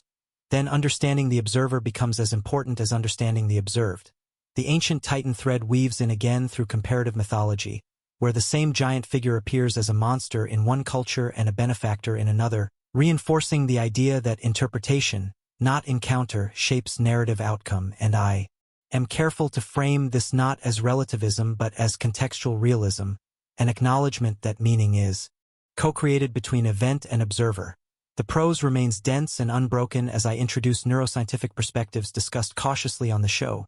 research into how the human brain processes unexpected stimuli, how time perception can distort under stress, how memory consolidates not as a recording but as a reconstruction, and I integrate these findings without using them as blunt tools of debunking, emphasizing instead that complexity of perception does not invalidate experience. It complicates it, and this complication mirrors the ancient shift from literal giants to symbolic titans, a cognitive adaptation rather than an admission of falsehood. The investigator conducts interviews with an almost anthropological sensitivity, noting body language, hesitation, the moments where witnesses struggle for language, and I linger on these struggles because they echo ancient textual gaps, broken tablets, incomplete inscriptions, places where language failed to fully capture what was felt, and in these gaps the Titan resides, not as deception but as excess, an experience too large for available vocabulary.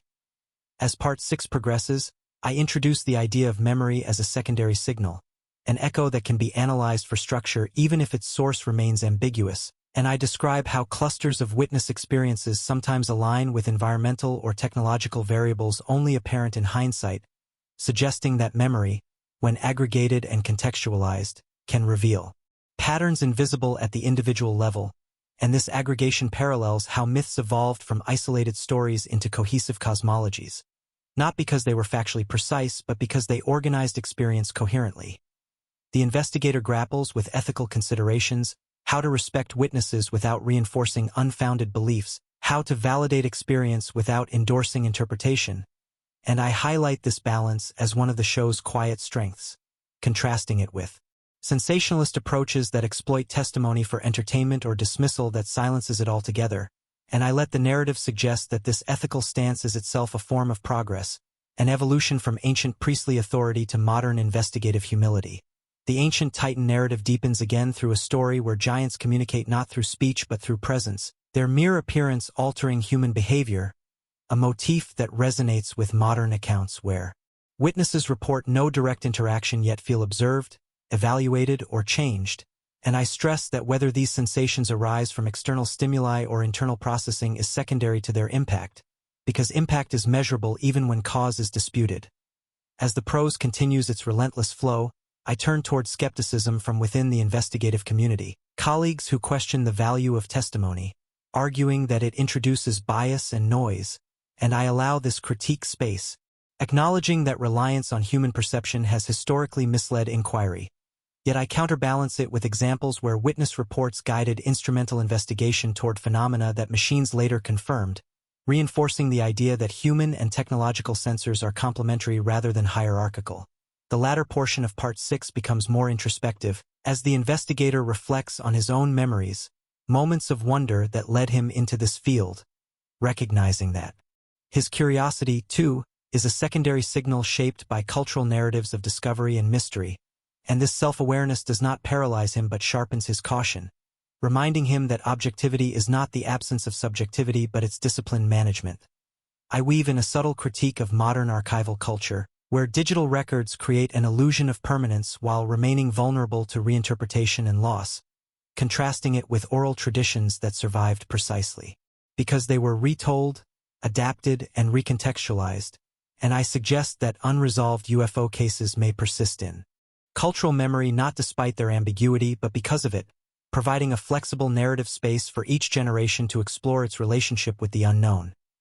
As Part 6 approaches its conclusion, I return to a composite witness whose story has evolved over multiple interviews, not in factual detail but in framing, shifting from fear to curiosity to guarded acceptance, and I present this evolution as evidence of integration rather than distortion, an example of how humans metabolize anomaly over time, and I juxtapose this with ancient myths that similarly transformed from warnings into lessons, from literal encounters into moral or cosmological frameworks. The closing movement of this part slows slightly, allowing the reader to sit with the idea that memory, though unreliable as a recorder, is invaluable as a signal processor, capturing not just what happened but how it mattered, and I end with the investigator reviewing a montage of testimonies. Faces different, voices distinct, yet united by a shared difficulty in articulating what was seen.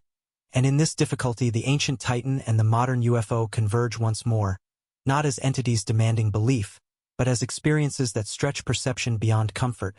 reminding us that the unseen is not always invisible. Sometimes it is simply waiting for the language, the method, or the patience required to approach it honestly, and with that unresolved resonance lingering, Part 6 closes not with answers but with a deepened respect for the fragile, powerful role of human memory in the ongoing search for what lies just beyond explanation. Part 7 advances into more abstract territory,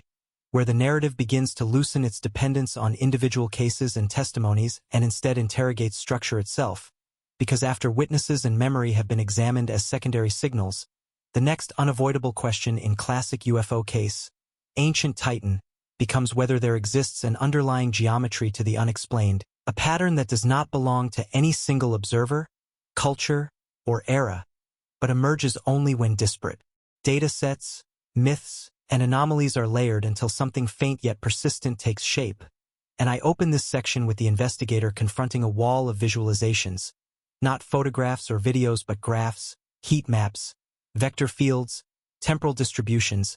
abstract representations that strip away narrative and emotion in favor of form, and I describe his unease at realizing that when human stories are reduced to points and lines, something familiar still seems to surface, a clustering that resists randomness without resolving into design. The proof is out there often gestures toward this moment, where analysis shifts from asking what an object is to asking how often certain impossibilities recur, and I let that shift dominate the tone of this part, emphasizing that pattern recognition, while essential to science, is also one of humanity's most dangerous cognitive tools, capable of revealing hidden order or inventing it wholesale, and the tension between these outcomes becomes the intellectual engine of Part 7. The prose flows continuously as I detail the investigator's collaboration with data scientists, statisticians, and systems theorists, experts less interested in flying objects than in distributions and correlations, and I narrate their cautious excitement as preliminary models suggest non-random clustering of unresolved cases across geography, altitude, and behavior, clusters that persist even after known variables are removed, and I stress repeatedly that such clustering does not imply intelligence, intent, or external origin, only that something in the system is producing repeatable deviations, and this restraint mirrors the show's careful avoidance of sensational leaps. The Ancient Titan re-enters the narrative here not as mythic character but as archetypal pattern, because I draw attention to how Titan myths themselves exhibit striking structural similarities across cultures that never contacted one another, giants associated with boundaries, sky and earth, chaos and order, emergence and suppression, and I suggest that these similarities may reflect not shared events but shared cognitive responses to large-scale, poorly understood forces, and this idea dovetails with the modern search for geometric patterns in UFO data, where the human mind strains to interpret systemic behavior through familiar narrative shapes. The investigator becomes increasingly aware that geometry offers both promise and peril, because patterns without owners, shapes without agents, challenge deeply ingrained assumptions about causality, and I explore his discomfort with explanations that lack protagonists, forces that do not think, decide, or communicate, but simply manifest under certain conditions, because such explanations are emotionally unsatisfying even if intellectually robust. And this dissatisfaction has historically driven humans toward gods, giants, and visitors, entities that restore narrative clarity by assigning agency to the unknown. Midway through Part 7, I introduce a sequence central to this section, a deep dive into a set of UFO incidents characterized by similar maneuvering profiles despite occurring decades apart and involving different sensor technologies. And I describe the meticulous process of normalizing the data, correcting for instrumentation differences, and extracting motion signatures that reveal surprising consistency,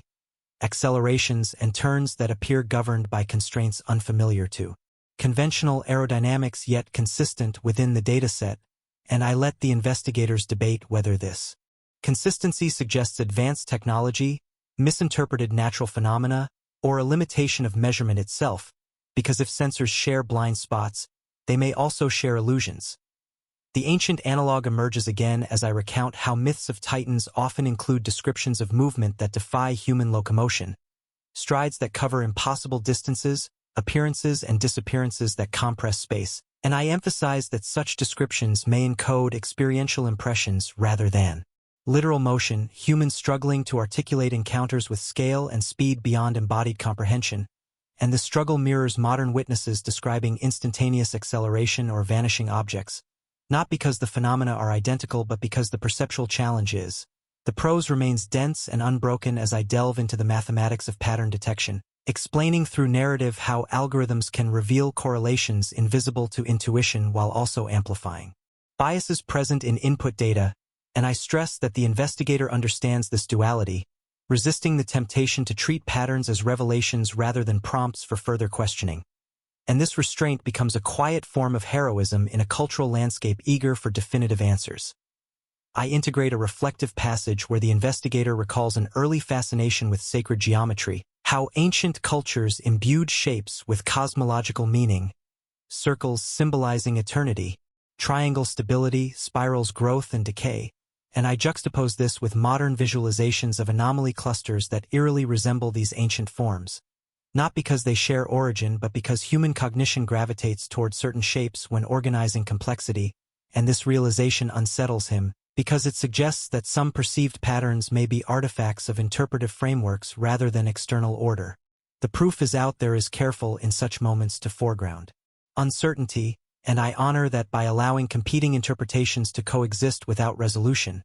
as data scientists argue over statistical significance thresholds while anthropologists caution against overinterpreting resemblance, and engineers focus on whether unknown propulsion models could produce observed motion profiles, and psychologists warn that pattern hunger intensifies under ambiguity, and I let these voices interweave, reinforcing the sense that the unknown resists reduction to any single discipline. The ancient Titan narrative deepens yet again through an exploration of how giants are often described as primordial, existing before established order, later constrained or overthrown to make way for structured reality. And I suggest that this mythic motif resonates with modern discomfort around anomalies that predate or exceed current explanatory systems, phenomena that feel like remnants of an earlier, less ordered understanding of the universe intruding into a world obsessed with control and prediction. As Part 7 progresses, the investigator confronts a methodological crossroads, whether to prioritize pattern discovery at the risk of abstraction or to return focus to individual cases with their messy, human contexts, and I portray this dilemma as emblematic of the broader tension between big data approaches and narrative inquiry, both valuable, neither sufficient alone, and I allow him to recognize that abandoning either would distort understanding, because patterns without stories become inhuman, while stories without patterns become unreliable. I weave in a subtle critique of media narratives that cherry-pick patterns to support preconceived conclusions, contrasting them with the show's insistence on transparency about uncertainty and error margins, and I highlight how this insistence often frustrates audiences who want the geometry of the unknown to resolve into a symbol with a clear meaning, a sign of visitors, warnings, or destiny, whereas the reality may be far less accommodating. The prose continues relentlessly as I introduce an unexpected finding that some of the strongest pattern signals weaken or disappear when witness testimony is excluded, while others persist or even strengthen, suggesting that some clusters are driven by perception and reporting behavior, while others may reflect external factors, and this mixed result resists simple interpretation, reinforcing the idea that the unknown is not monolithic but composed of multiple overlapping phenomena, some psychological, some environmental, some technological, and perhaps some still unimagined. The ancient Titan, in this context, fractures into multiple symbolic roles, no longer a single giant but a family of figures, each representing different kinds of excess, physical, temporal, moral, cognitive, and I suggest that modern UFO discourse similarly collapses diverse anomalies into a single category, obscuring nuance, and that part of the investigator's task is to disentangle this category without stripping it of meaning. As the narrative approaches its latter stages, I slow slightly to consider the emotional implications of pattern-focused inquiry, how abstraction can distance investigators from the human impact of anomalies, and I return briefly to witnesses whose lives were altered, reminding the reader that behind every data point lies an experience that cannot be fully captured by geometry, and this reminder serves as a counterweight to the seduction of pattern, grounding the inquiry ethically as well as intellectually. I then let the investigator synthesize his reflections, recognizing that patterns without owners challenge the human desire for agency-driven explanations, and that accepting such patterns requires a shift from mythic thinking not toward cold reductionism but toward a different kind of humility, one that acknowledges complex systems as legitimate sources of wonder, and this humility echoes ancient philosophical traditions as much as modern scientific ones. The ancient and modern threads converge once more as I describe a visualization generated late at night, unresolved case clusters forming a shape reminiscent of an ancient Titan constellation. A coincidence the investigator notes with wry awareness, refusing to imbue it with meaning yet unable to ignore the resonance, because resonance itself is part of the human engagement with the unknown, and acknowledging it without surrendering to it becomes an act of disciplined curiosity. As Part 7 draws toward its end, I emphasize that geometry does not replace narrative but reframes it, shifting the question from who is out there to what processes generate repeated deviation from expectation, and I let this shift settle gradually, without fanfare, because its implications are profound, suggesting that the universe may confront humanity not with beings or messages but with patterns that challenge comprehension in quieter, more persistent ways. I close this section with the investigator stepping back from the screens, eyes strained, mind alert, yet weary, recognizing that pattern recognition has opened new questions rather than closed old ones, and that the ancient Titan, once imagined as a colossal figure, now looms as a vast, ownerless structure of recurrence and anomaly. A reminder that some mysteries do not want to be personified or proven, only approached with patience, rigor, and an acceptance that meaning may emerge slowly, asymmetrically, and never entirely on human terms, leaving the reader suspended at the edge of abstraction, aware that the story has shifted irrevocably from objects and witnesses toward something more diffuse, yet no less unsettling, and that deeper implications still wait ahead. Part 8 returns the narrative from abstraction back toward friction, because after patterns without owners and geometry stripped of agents, the story must confront moments when the unknown does not merely register as data but collides violently with expectation. Events that the proof is out there treats with a particular mix of caution and gravity, threshold incidents where multiple explanatory systems fail at once and reality itself seems to hesitate, and I open this section by defining a threshold not as a place but as a condition, a brief interval during which the usual rules appear suspended or renegotiated. And I emphasize that such intervals are rare not because anomalies are rare but because alignment is rare, the alignment of witnesses, sensors, timing, and context that produces an event too coherent to dismiss and too unstable to explain. The investigator approaches these cases with visible restraint, aware that they carry disproportionate cultural weight, becoming touchstones for belief and disbelief alike, and I describe his preparation not as excitement but as bracing, because threshold events are where reputations fracture and narratives ossify, and the prose flows unbroken as I reconstruct one such incident central to this part. A multi-domain encounter involving air, sea, and electromagnetic disruption, observed by trained personnel, recorded by independent systems, and yet resolved by none. And I narrate it not as spectacle but as escalation, each layer of confirmation tightening the noose around conventional explanation until the only honest conclusion is uncertainty. The proof is out there excels in these moments by slowing down rather than amplifying, and I mirror that choice by lingering on mundane details, routine checks, ordinary language, the absence of panic, because it is precisely this ordinariness that makes the anomaly intolerable to easy dismissal. And I let the investigator note how witnesses emphasize not fear but confusion, a sense that reality momentarily failed to maintain its usual posture, like a structure that briefly bends without collapsing.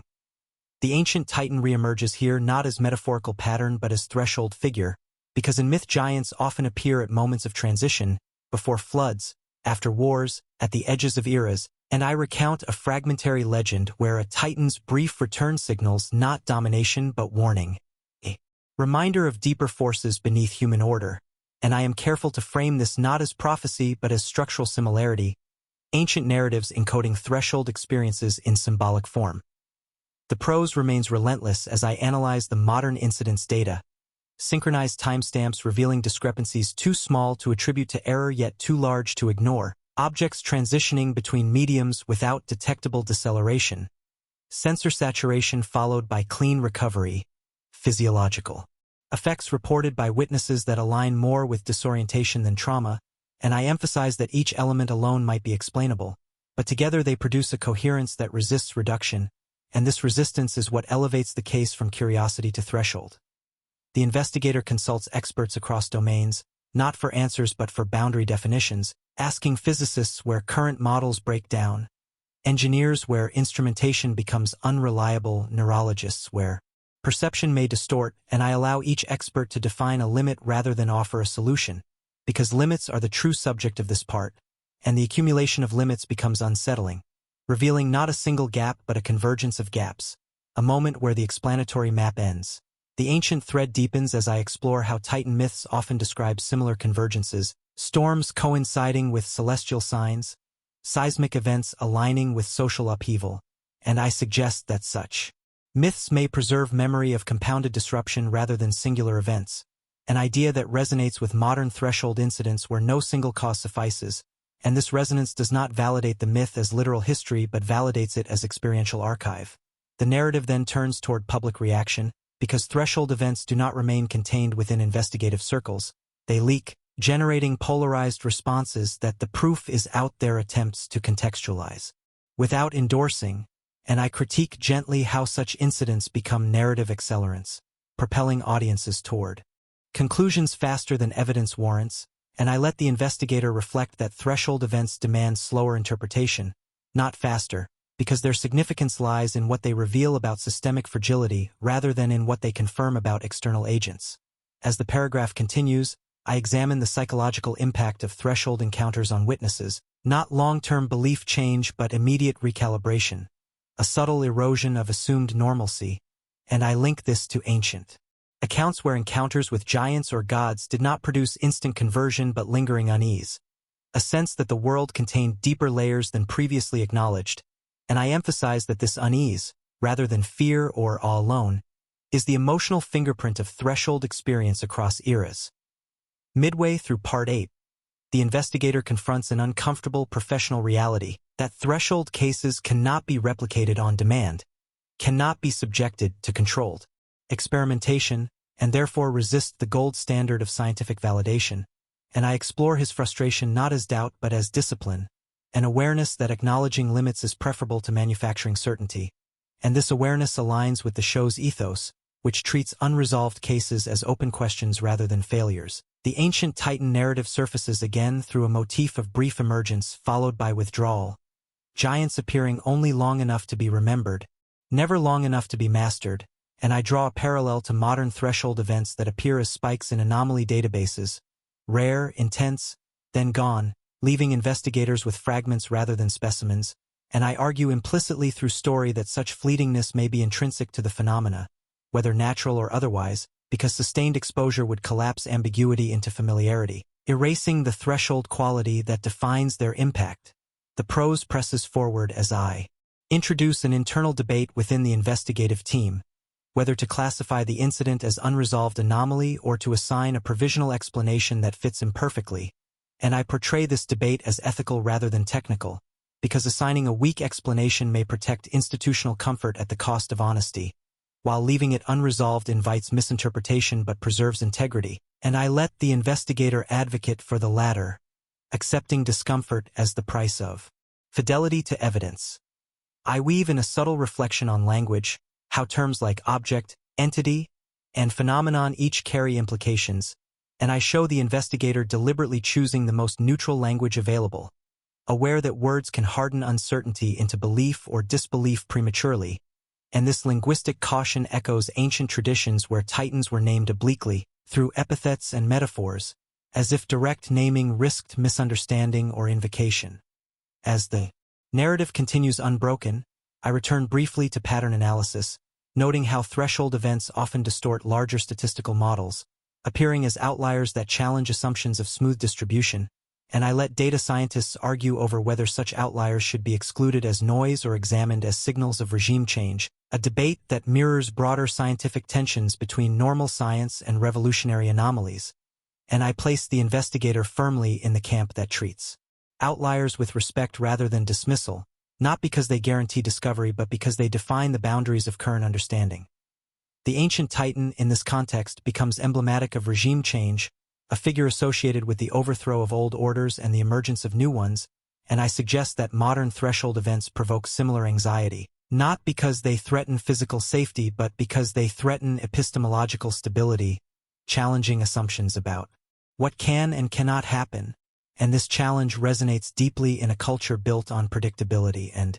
control. The latter portion of Part 8 slows slightly to examine the aftermath of the featured incident, the bureaucratic normalization that follows initial alarm, reports filed, language softened, attention diverted, and I portray this not as conspiracy but as institutional self-regulation, a mechanism that absorbs shock and restores equilibrium, and I juxtapose it with ancient myths where titan encounters were similarly absorbed into ritual and story, transformed from disruptive events into manageable narratives, suggesting that normalization is a universal response to threshold experiences across time. The investigator observes this process with ambivalence, recognizing its necessity yet mourning the loss of immediacy, the way raw mystery becomes diluted through repetition and abstraction, and I allow him a moment of quiet rebellion, preserving his original notes, unpolished and unresolved, as a personal archive of uncertainty, an act that mirrors ancient scribes who recorded myths without fully resolving them, leaving space for future interpretation.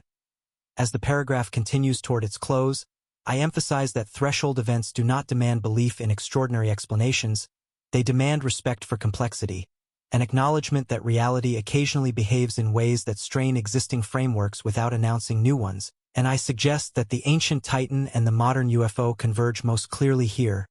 not as answers but as markers of transition, signs that human understanding periodically encounters edges where certainty falters.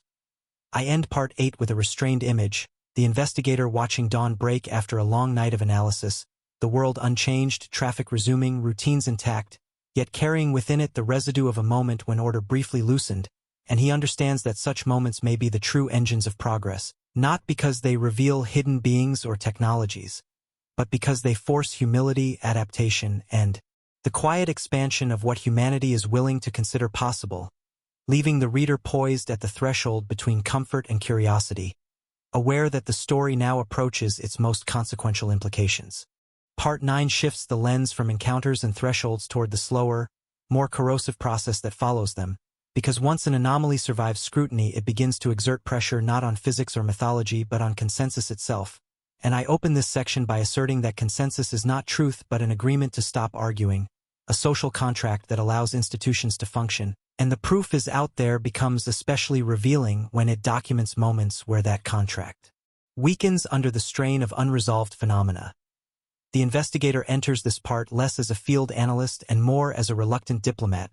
navigating competing expectations from scientists who demand closure, officials who demand stability, media voices who demand narrative, and audiences who demand meaning. And the prose flows continuously as I describe how each group approaches the unknown not with curiosity but with needs, because consensus is shaped by incentives as much as by evidence. I frame the ancient titan here not as a figure of appearance but as a figure of aftermath, Because in myth the true danger of giants often lay not in their presence but in the wars and alliances formed in response to them, the way societies reorganized themselves around the idea that something vast and uncontrollable had been acknowledged. And I draw a deliberate parallel to modern anomaly cases that, once public, trigger institutional rearrangements even when no definitive explanation emerges. The narrative deepens as I examine a series of internal debates sparked by a prominent case previously introduced, debates that the proof is out there presents through careful editing rather than spectacle. And I mirror this restraint by focusing on tone rather than outcome, noting how language hardens subtly over time, how unidentified becomes unlikely, how unresolved drifts toward inconclusive, and how these linguistic shifts are not discoveries but decisions, small acts of closure, that accumulate into official stance. The investigator becomes acutely aware that consensus often forms not at the moment of discovery but at the moment of fatigue, when continued uncertainty becomes administratively expensive, and I let him reflect that this fatigue, rather than deception, is the true engine of premature explanation, a realization that complicates the moral landscape without vilifying any participant. The prose continues uninterrupted as I explore the politics of classification, how cases are ranked, archived, or quietly deprioritized, and I emphasize that classification is itself a form of storytelling, assigning significance through hierarchy, and this resonates with ancient traditions where Titan myths were relegated to prehistory, positioned deliberately before the age of gods and men, a narrative move that acknowledged their importance while safely distancing them from the present. I argue implicitly that modern institutions perform a similar maneuver, situating anomalies as historical curiosities rather than ongoing questions, thereby protecting the present order from destabilization. As Part 9 unfolds, the investigator attends a closed symposium where experts debate the same data from incompatible frameworks, and I narrate this scene as a study in epistemological pluralism, physicists invoking limits of instrumentation, psychologists invoking perceptual distortion, sociologists invoking contagion of belief, and each explanation functioning less as refutation than as boundary maintenance, reinforcing the domain's relevance by asserting where the anomaly must belong, and I underline that consensus fractures not because one explanation triumphs but because none can absorb the entirety of the phenomenon without distortion. The ancient Titan reappears here through comparative mythology, as I recount how different cultures interpreted the same giant figures variously as gods, monsters, ancestors, or metaphors, each interpretation revealing more about the interpreting society than about the figure itself, and I suggest that modern UFO discourse follows a similar pattern, with technological, spiritual, and psychological readings coexisting in uneasy parallel, none able to displace the others conclusively. The prose presses on as I examine media amplification, not as sensationalism alone but as simplification, the compression of complex uncertainty into digestible binaries, and I critique gently how the proof is out there resists this pressure by allowing unresolved threads to remain visible, a choice that frustrates some viewers but preserves intellectual honesty, and I let the investigator acknowledge that this resistance comes at a cost, reduced ratings, slower narratives, and institutional impatience, yet he maintains that the cost is justified because consensus built on oversimplification is brittle. Midway through Part 9, I turn inward to explore the investigator's personal recalibration, how prolonged exposure to fractured consensus alters one's sense of authority, and I describe his growing skepticism. Not toward evidence but toward finality, a skepticism that manifests as caution when confronted with claims of certainty from any direction, and this internal shift mirrors ancient accounts where those who survived Titan wars emerged less convinced of divine justice and more attuned to balance, restraint, and contingency. The narrative continues seamlessly as I analyze how public trust interacts with unresolved phenomena, noting that uncertainty can erode trust when institutions promise certainty but can paradoxically strengthen trust when institutions admit limits, and I suggest that the proof is out there occupies a delicate middle ground, neither asserting answers nor retreating into ambiguity for its own sake, but modeling a form of engagement that treats uncertainty as an active state rather than a failure. The ancient thread deepens as I explore how societies historically integrated giant myths into legal and moral frameworks, using them to justify boundaries, taboos, and hierarchies, and I argue that modern anomaly discourse similarly influences policy, from airspace regulation to data transparency, even in the absence of definitive explanations, demonstrating that belief is not required for impact, acknowledgement is sufficient. The prose remains continuous as I introduce a conflict within the investigative team, a disagreement over whether maintaining ambiguity is responsible or evasive, and I portray this conflict as generational, with younger analysts more comfortable with probabilistic answers and older ones trained in binary outcomes, and this generational divide echoes mythic transitions from Titan Age to Olympian order, a shift from primordial uncertainty to structured hierarchy, suggesting that contemporary society may be negotiating a similar epistemic transition. I let the investigator mediate this conflict by reframing the goal, not to resolve the unknown but to document its interaction with known systems accurately, a modest aim that nonetheless preserves rigor, and this reframing becomes a quiet manifesto for the remainder of the narrative. As Part 9 advances, I scrutinize the role of skepticism, distinguishing between methodological skepticism that probes assumptions and performative skepticism that seeks closure through dismissal, and I show how the proof is out there valorizes the former while exposing the limitations of the latter, and I connect this to ancient philosophical traditions that treated doubt as a virtue rather than a threat, a lineage often overshadowed by more dogmatic interpretations of myth. The paragraph continues without pause as I consider how unresolved anomalies become cultural mirrors, reflecting societal anxieties about surveillance, control, and human exceptionalism, and I argue that the persistence of UFO narratives is less about extraterrestrial visitation than about discomfort with the idea that not all phenomena yield to mastery, a discomfort that Titan myths articulated through stories of beings too large to govern and too ancient to erase. I weave in the investigator's observation that consensus fractures most sharply not around what is seen but around what is implied, the fear that acknowledging limits might undermine broader confidence in science and governance, and I counter this fear through narrative by showing that historical periods of intellectual growth often coincided with explicit recognition of ignorance, moments when societies admitted not knowing and built institutions flexible enough to adapt. The latter portion of Part 9 slows to examine the quiet aftermath of fractured consensus, the normalization of disagreement, the coexistence of multiple interpretations without resolution, and I portray this state not as paralysis but as dynamic equilibrium,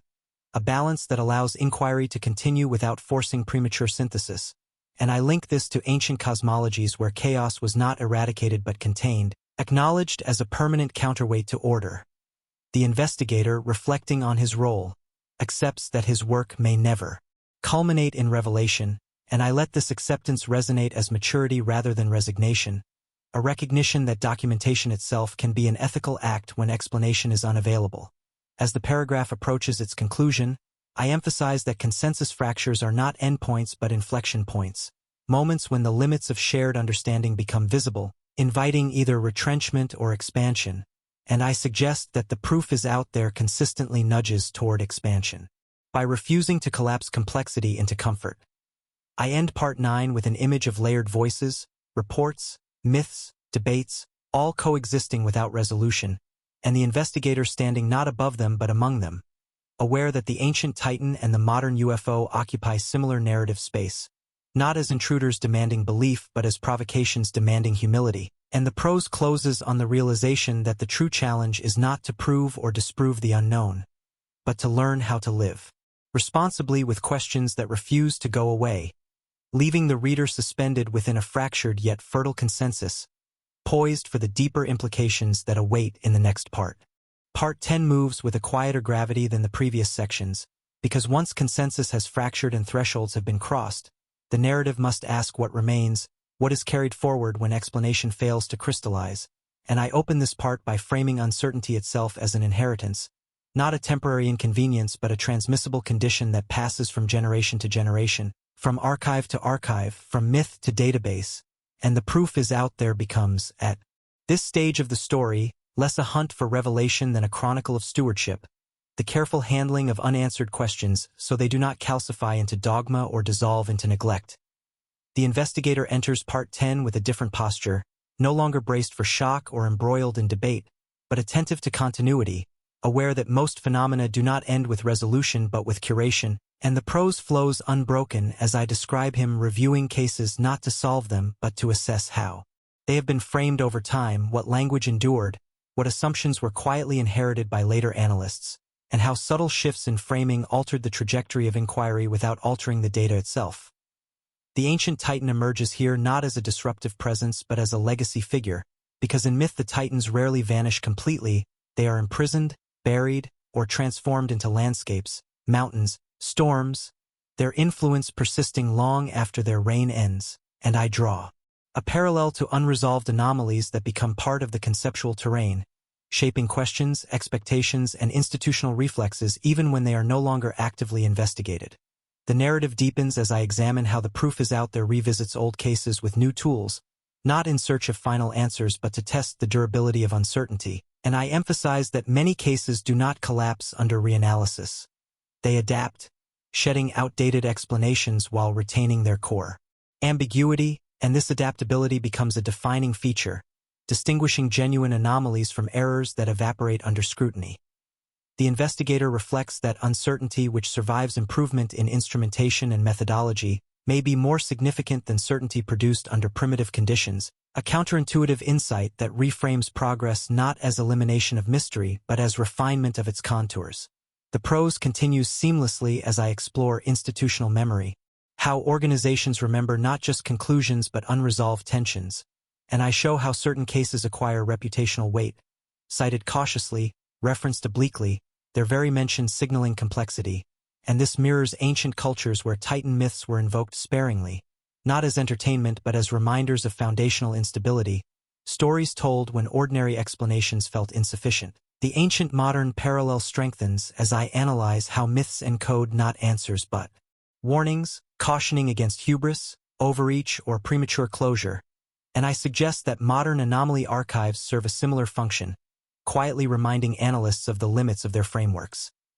The investigator mentors a younger colleague in this part, and I narrate their exchange as a transfer of epistemic values rather than information, emphasizing patience, rigor, and respect for ambiguity, and I let the younger analyst question whether preserving uncertainty risks legitimizing speculation, a concern that allows the investigator to articulate a core principle of the show's ethos, that acknowledging what is not known does not elevate every explanation equally, but creates space to evaluate them responsibly over time. The prose presses forward as I examine public inheritance, how unresolved phenomena persist in cultural memory, resurfacing periodically through media, art, and folklore, often reshaped by contemporary anxieties, and I critique gently how each era projects its fears onto the unknown, from Cold War invasion narratives to modern concerns about surveillance and autonomy, and I argue that the proof is out there distinguishes itself by resisting this projection,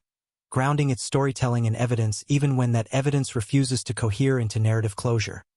The ancient Titan reappears through etymology and symbolism, giants associated with excess, boundary violation, and primordial force, and I connect the symbolism to modern anxieties about scale, technologies, and phenomena that operate beyond human intuition, from hypersonic objects to complex sensor networks, suggesting that the Titan metaphor persists because it captures the unease produced by forces that exceed ordinary comprehension. The narrative continues without pause as I analyze how unresolved cases influence research priorities indirectly, shaping funding, instrumentation design, and methodological caution, and I emphasize that even unanswered questions can be productive, steering inquiry toward robustness rather than complacency, and this productivity reframes uncertainty as generative rather than paralyzing. Midway through Part 10, the investigator confronts a personal reckoning, recognizing that his career may be defined less by discoveries than by the careful preservation of open questions. And I present this not as failure but as a different kind of accomplishment, one aligned with ancient chroniclers who recorded events faithfully without imposing interpretive finality, trusting future generations to revisit them with new eyes. The prose remains relentless as I examine the ethical dimension of inheritance, the responsibility to transmit uncertainty honestly without embellishment or erasure, and I critique both sensationalism, which inflates mystery into spectacle, and excessive debunking, which collapses complexity into dismissal, arguing that both distort the inheritance and impoverish future inquiry. The ancient Titan thread deepens as I recount how myths were often transmitted alongside ritual constraints, guidelines for interpretation that prevented literalism from overwhelming meaning, and I suggest that modern science lacks equivalent rituals for handling the unknown, relying instead on professional norms and peer review, mechanisms that are effective but imperfect, especially under public scrutiny. The investigator reflects on this gap and advocates for transparency, not as revelation but as process, showing how questions are evaluated, revised, and sometimes left unresolved. And I align this approach with the show's commitment to demonstrating inquiry rather than merely delivering conclusions. As the paragraph continues, I turn to the temporal dimension of inheritance, how time itself alters the meaning of unresolved phenomena, cases once dismissed gaining significance as new contexts emerge, and I illustrate this with examples where past anomalies resonate with present discoveries, not because they predicted them, but because they preserved anomalous observations that later frameworks could accommodate, reinforcing the value of archival fidelity. The ancient Titan functions here as a time-spanning figure, a presence that links epochs without belonging fully to any, and I argue that modern anomalies occupy a similar liminal temporal space, neither resolved nor obsolete, waiting for conceptual shifts rather than technological breakthroughs. The prose flows onward as I analyze the psychological inheritance of uncertainty, how prolonged exposure to unresolved questions shapes cognitive habits, fostering humility, adaptability, and tolerance for ambiguity, qualities often undervalued in cultures that prize decisiveness, and I suggest that the proof is out there subtly cultivates these traits in its audience by modeling restraint and curiosity. The investigator notes that viewers often express frustration at the lack of closure, yet continue watching, drawn not by answers but by the disciplined exploration of questions, and I interpret this as evidence that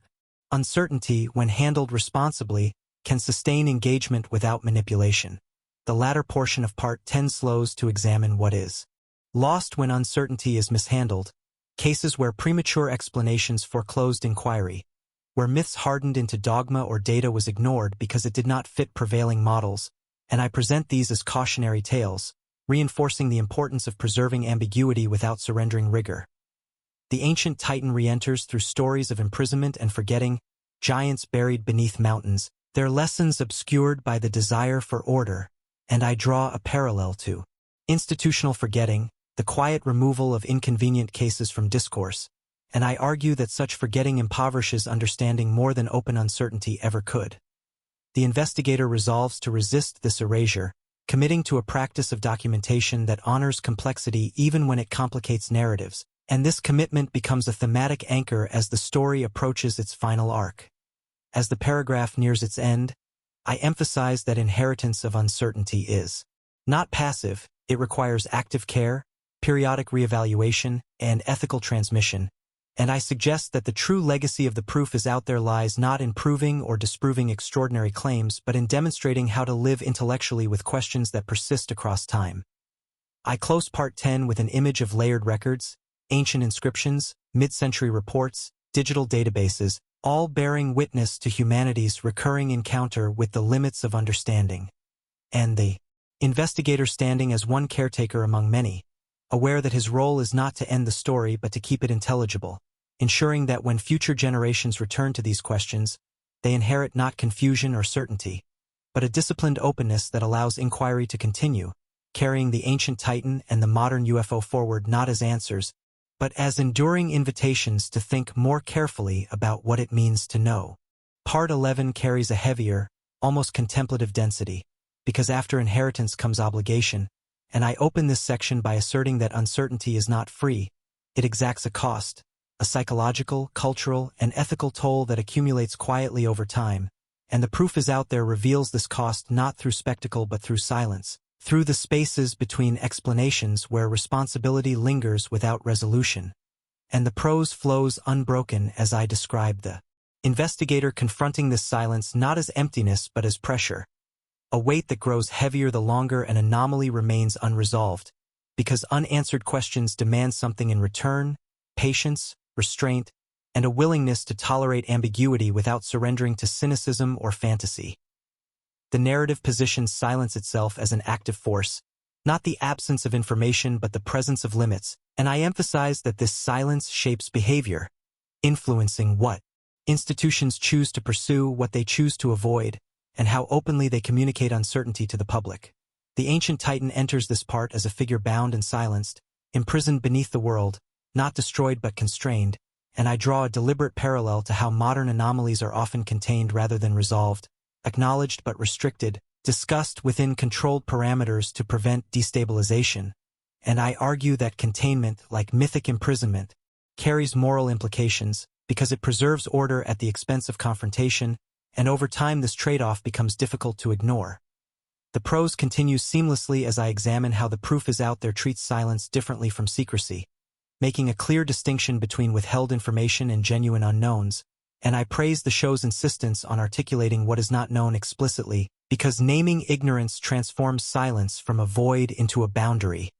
a clearly marked edge of understanding that can be revisited. The investigator reflects that many viewers conflate silence with deception, an understandable but flawed assumption in an era shaped by mistrust, and I let him articulate a counterargument, that some silences persist not because answers are hidden but because they do not yet exist, and that mistaking one for the other corrodes both inquiry and trust. The ancient Titan thread deepens as I explore myths where the gods' greatest fear was not the giant's strength but their persistence, their refusal to disappear completely, and I suggest that modern institutions share a similar discomfort with enduring anomalies, phenomena that resist assimilation into existing frameworks and therefore remain as reminders of vulnerability.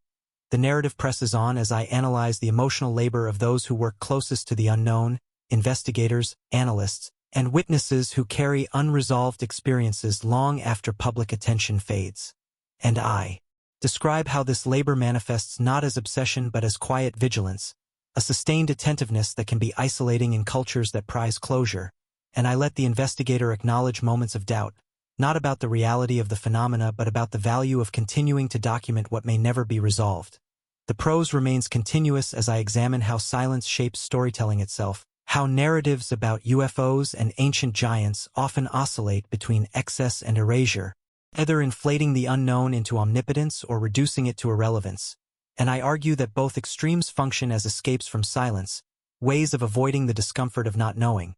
while the proof is out there occupies a narrower, more demanding path, allowing silence to remain audible within the story. The ancient Titan reappears through comparative analysis of myths where giants speak rarely or not at all, their presence communicated through earthquakes, storms, and altered landscapes rather than dialogue, and I draw a parallel to modern anomalies that communicate not through messages but through disruption, sensor anomalies, spatial distortions, and I suggest that this nonverbal quality intensifies discomfort because it denies interpretation through familiar narrative channels. The investigator grapples with this denial, recognizing that the absence of intent or communication frustrates both belief and disbelief, and I let this frustration surface as a central tension of Part 11. The prose flows onward as I explore institutional silence, the unspoken rules governing what can be discussed publicly, what must remain provisional, and what is quietly set aside, and I emphasize that such silence often emerges organically rather than conspiratorially, a product of risk management, reputational concern, and limited resources, yet its cumulative effect can resemble suppression, eroding confidence even when intentions are benign. The ancient thread strengthens as I recount how myths often encoded similar silences, omitting details, leaving gaps that later generations filled with speculation, and I suggest that modern gaps risk similar distortion if not clearly marked as unknown rather than ignored. Midway through Part 11, the investigator encounters a witness from an earlier case, someone who has lived for years with an experience that never found resolution, and I narrate their conversation as restrained and intimate, focusing on the witness's frustration not with disbelief but with indifference, the sense that silence eventually shifted from mystery to neglect. And this moment crystallizes the ethical stakes of handling the unknown, because unresolved does not mean inconsequential. The prose continues unbroken as I examine the show's role in countering this neglect by returning to old cases, giving voice to experiences without validating every interpretation, and I argue that this return itself is an ethical act, acknowledging that silence must be revisited periodically to prevent erasure. The ancient Titan emerges again through stories of periodic rumbling beneath the earth, reminders of buried giants that kept societies alert to underlying instability, and I draw a parallel to recurring anomaly reports that reawaken public attention, not as proof of escalation but as reminders that the unknown has not been settled. The investigator reflects that such reminders can be destabilizing, yet they also prevent complacency, and I let him articulate a difficult balance, maintaining societal stability while preserving openness to revision. The Narrative presses forward as I analyze how silence interacts with power, noting that those who control narrative closure also control when silence is framed as ignorance, prudence, or irrelevance, and I critique gently how this power can be misused, even unintentionally, to marginalize inconvenient questions, and I connect this critique to ancient myths where gods rewrote Titan stories to legitimize their own rule, illustrating that narrative control over silence is as old as storytelling itself. The prose remains relentless as I examine the investigator's growing conviction that silence demands humility more than explanation, a humility that resists the urge to dominate the unknown through interpretation, and I frame this as a moral stance rather than an intellectual one, an acknowledgement that some phenomena confront humanity with its own limits in ways that cannot be resolved through mastery alone. The latter portion of Part 11 slows slightly to consider how audiences respond to silence, noting a spectrum from impatience to contemplation, and I suggest that The Proof Is Out There cultivates the latter by modeling calm engagement with uncertainty, demonstrating that silence need not imply emptiness or failure, but can function as space for reflection. The ancient Titan thread reaches a somber resonance here, giants bound not as villains but as reminders of a previous order, their silence serving as a warning against arrogance, and I argue that modern anomalies may serve a similar cultural function, challenging assumptions of total comprehension in an age of unprecedented technological reach. The investigator, contemplating his own limits, accepts that silence will likely outlast his career, and I present this acceptance not as defeat but as alignment with a longer human tradition of inquiry that recognizes some questions as generational rather than individual. As the paragraph nears its end, I emphasize that the weight of silence is not distributed equally. It falls heaviest on those who encounter the unknown directly and on those tasked with translating it responsibly for others, and I suggest that honoring this weight requires neither belief nor dismissal, but sustained attention and ethical restraint. I close Part 11 with a subdued image, the investigator alone in an archive after hours, the hum of servers replacing the voices of debate, surrounded by records that speak only through what they fail to explain, and he understands that silence, properly acknowledged, is not the enemy of knowledge but its shadow, inseparable and instructive, shaping the contours of inquiry by reminding humanity where understanding ends and responsibility begins, leaving the reader poised for the final movement of the narrative, where silence, inheritance, and curiosity converge into a last reckoning with what it means to seek proof in a universe that does not always answer. Part 12 closes the narrative not with resolution but with recalibration, because a story built on The Proof Is Out There cannot honestly end with answers without betraying its own ethic, and I open this final part by reframing proof itself as a human desire rather than a universal obligation, a cultural construct shaped by our need for stability, predictability, and narrative closure, and the prose flows continuously as I assert that the deeper question underlying classic UFO cases and ancient Titan myths is not whether something extraordinary exists, but how humanity negotiates its relationship with what resists assimilation, because the unknown does not merely test instruments or theories, it tests character. The investigator enters this final movement stripped of urgency, no longer chasing anomalies or mediating debates, but reflecting on the accumulated weight of encounters, archives, silences, and inheritances, and I describe his realization that inquiry is a contract rather than a conquest, an agreement to engage honestly with reality even when reality refuses reciprocity in the form of clear answers. The ancient Titan appears here in its most distilled form, no longer as giant, enemy, or buried force, but as boundary symbol, representing the edge where human explanation gives way to humility, and I draw a parallel to how many myths conclude not with the destruction of giants but with their relegation to the margins of the world, oceans, mountains, underworlds, places that define limits rather than centers, suggesting that ancient cultures understood something modern discourse often resists, that not all forces are meant to be resolved, some are meant to be acknowledged and circumscribed. The narrative deepens as I revisit the show's title itself, The Proof Is Out There, and I interrogate its ambiguity, emphasizing that out there may not refer solely to skies, seas, or distant civilizations, but to the space beyond current frameworks, beyond the comfort zone of established explanation, and I let the investigator reflect that proof may exist without accessibility, without immediacy, without translation into human terms, a notion that unsettles modern epistemology but aligns with older philosophical traditions that accepted asymmetry between human knowledge and cosmic order. The prose continues unbroken as I synthesize the thematic threads of the entire work: thresholds, fractures, inheritance, silence, showing how each represents a stage in humanity's recurring encounter with the unknown, and I argue that these stages form a cycle rather than a progression, repeating across eras with different symbols but similar emotional signatures: awe, unease, resistance, normalization, forgetting, and rediscovery. The ancient Titan reemerges through this cyclical lens, giants rising and falling in myth not as historical events but as narrative mechanisms for processing disruption. And I suggest that modern UFO phenomena serve a parallel function, providing contemporary culture with a language to express anxieties about scale, control, and the limits of mastery in a technologically saturated world.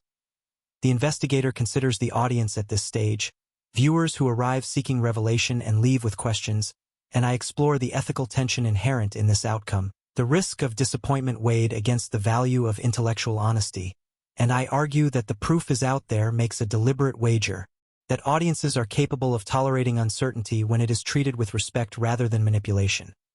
The prose presses forward as I examine how this tolerance represents a quiet cultural shift, a move away from absolutist narratives toward probabilistic thinking, an acceptance that knowledge can be provisional without being meaningless, and I connect this shift to broader changes in science, philosophy, and public discourse, where complexity increasingly displaces certainty as the dominant mode of understanding. The ancient Titan thread strengthens as I recall myths in which humans learn not by defeating giants but by surviving their presence, adapting to a world that includes forces beyond their control, and I draw a parallel to modern humanity navigating phenomena that challenge assumptions of dominance, whether natural, technological, or anomalous, suggesting that maturity lies not in conquest but in coexistence. The investigator reflects on his own transformation, recognizing that his role was never to deliver proof but to model engagement, to demonstrate how to question without desperation and how to doubt without dismissal, and I frame this as the quiet legacy of his work, less visible than discovery but more durable. The prose remains continuous as I explore the concept of closure, arguing that true closure in such narratives is not explanatory but ethical, arriving when participants accept responsibility for how they treat the unknown, whether they exploit it, suppress it, mythologize it, or approach it with disciplined curiosity, and I suggest that the proof is out there achieves this ethical closure by consistently choosing transparency of process over spectacle of conclusion. The ancient Titan appears one final time as landscape, mountains formed from bodies, storms from breath, myths transformed into geography, and I connect this image to modern anomalies that become part of conceptual terrain, shaping inquiry without dominating it, reminders embedded in the intellectual environment rather than intrusions demanding belief. The narrative presses on. As I consider the future, not predicting revelation or disclosure, but emphasizing continuity, the certainty that new anomalies will emerge, new thresholds will be crossed, and new debates will fracture consensus, because uncertainty is not an aberration but a constant companion of progress, and I argue that the true measure of advancement lies in how gracefully societies integrate this companion rather than how aggressively they attempt to banish it. The investigator, contemplating retirement or transition, accepts that his archives will outlive him, that future analysts will reinterpret his notes through lenses he cannot imagine, and I present this not as loss but as fulfillment, the natural endpoint of stewardship, passing the contract forward rather than attempting to complete it. The prose slows slightly as I examine the emotional residue left by the journey, not fear or belief, but a tempered curiosity, a readiness to encounter the unfamiliar without immediate categorization, and I suggest that this emotional shift is perhaps the most valuable outcome of engaging with stories of UFOs and ancient titans alike, cultivating psychological flexibility in the face of uncertainty. The ancient thread resolves into abstraction, giants no longer external beings but internal representations of human limits, standing at the edge of comprehension, and I argue that recognizing this internal dimension does not demystify the phenomena but deepens their relevance,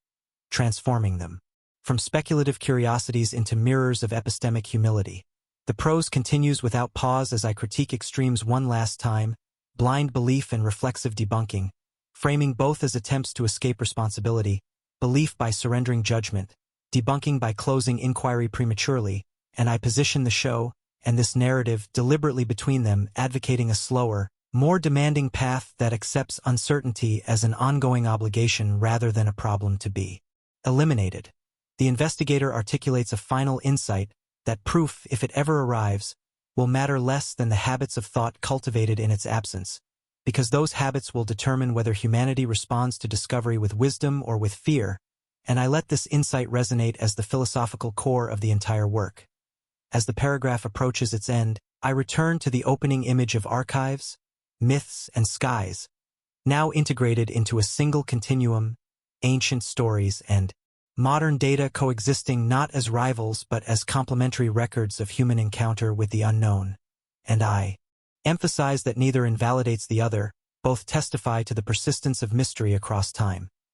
I close part 12 with a restrained but resonant image, the investigator stepping outside at night, looking not for objects or signs, but simply acknowledging the vastness above, aware that whatever exists does not owe explanation, and that the act of looking itself, when done with humility and rigor, is a meaningful response. And the narrative concludes on this quiet understanding, that beyond proof lies a contract, unspoken yet enduring, between humanity and mystery,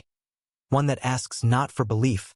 but for honesty, patience, and the courage to remain curious in a universe that may never fully explain itself.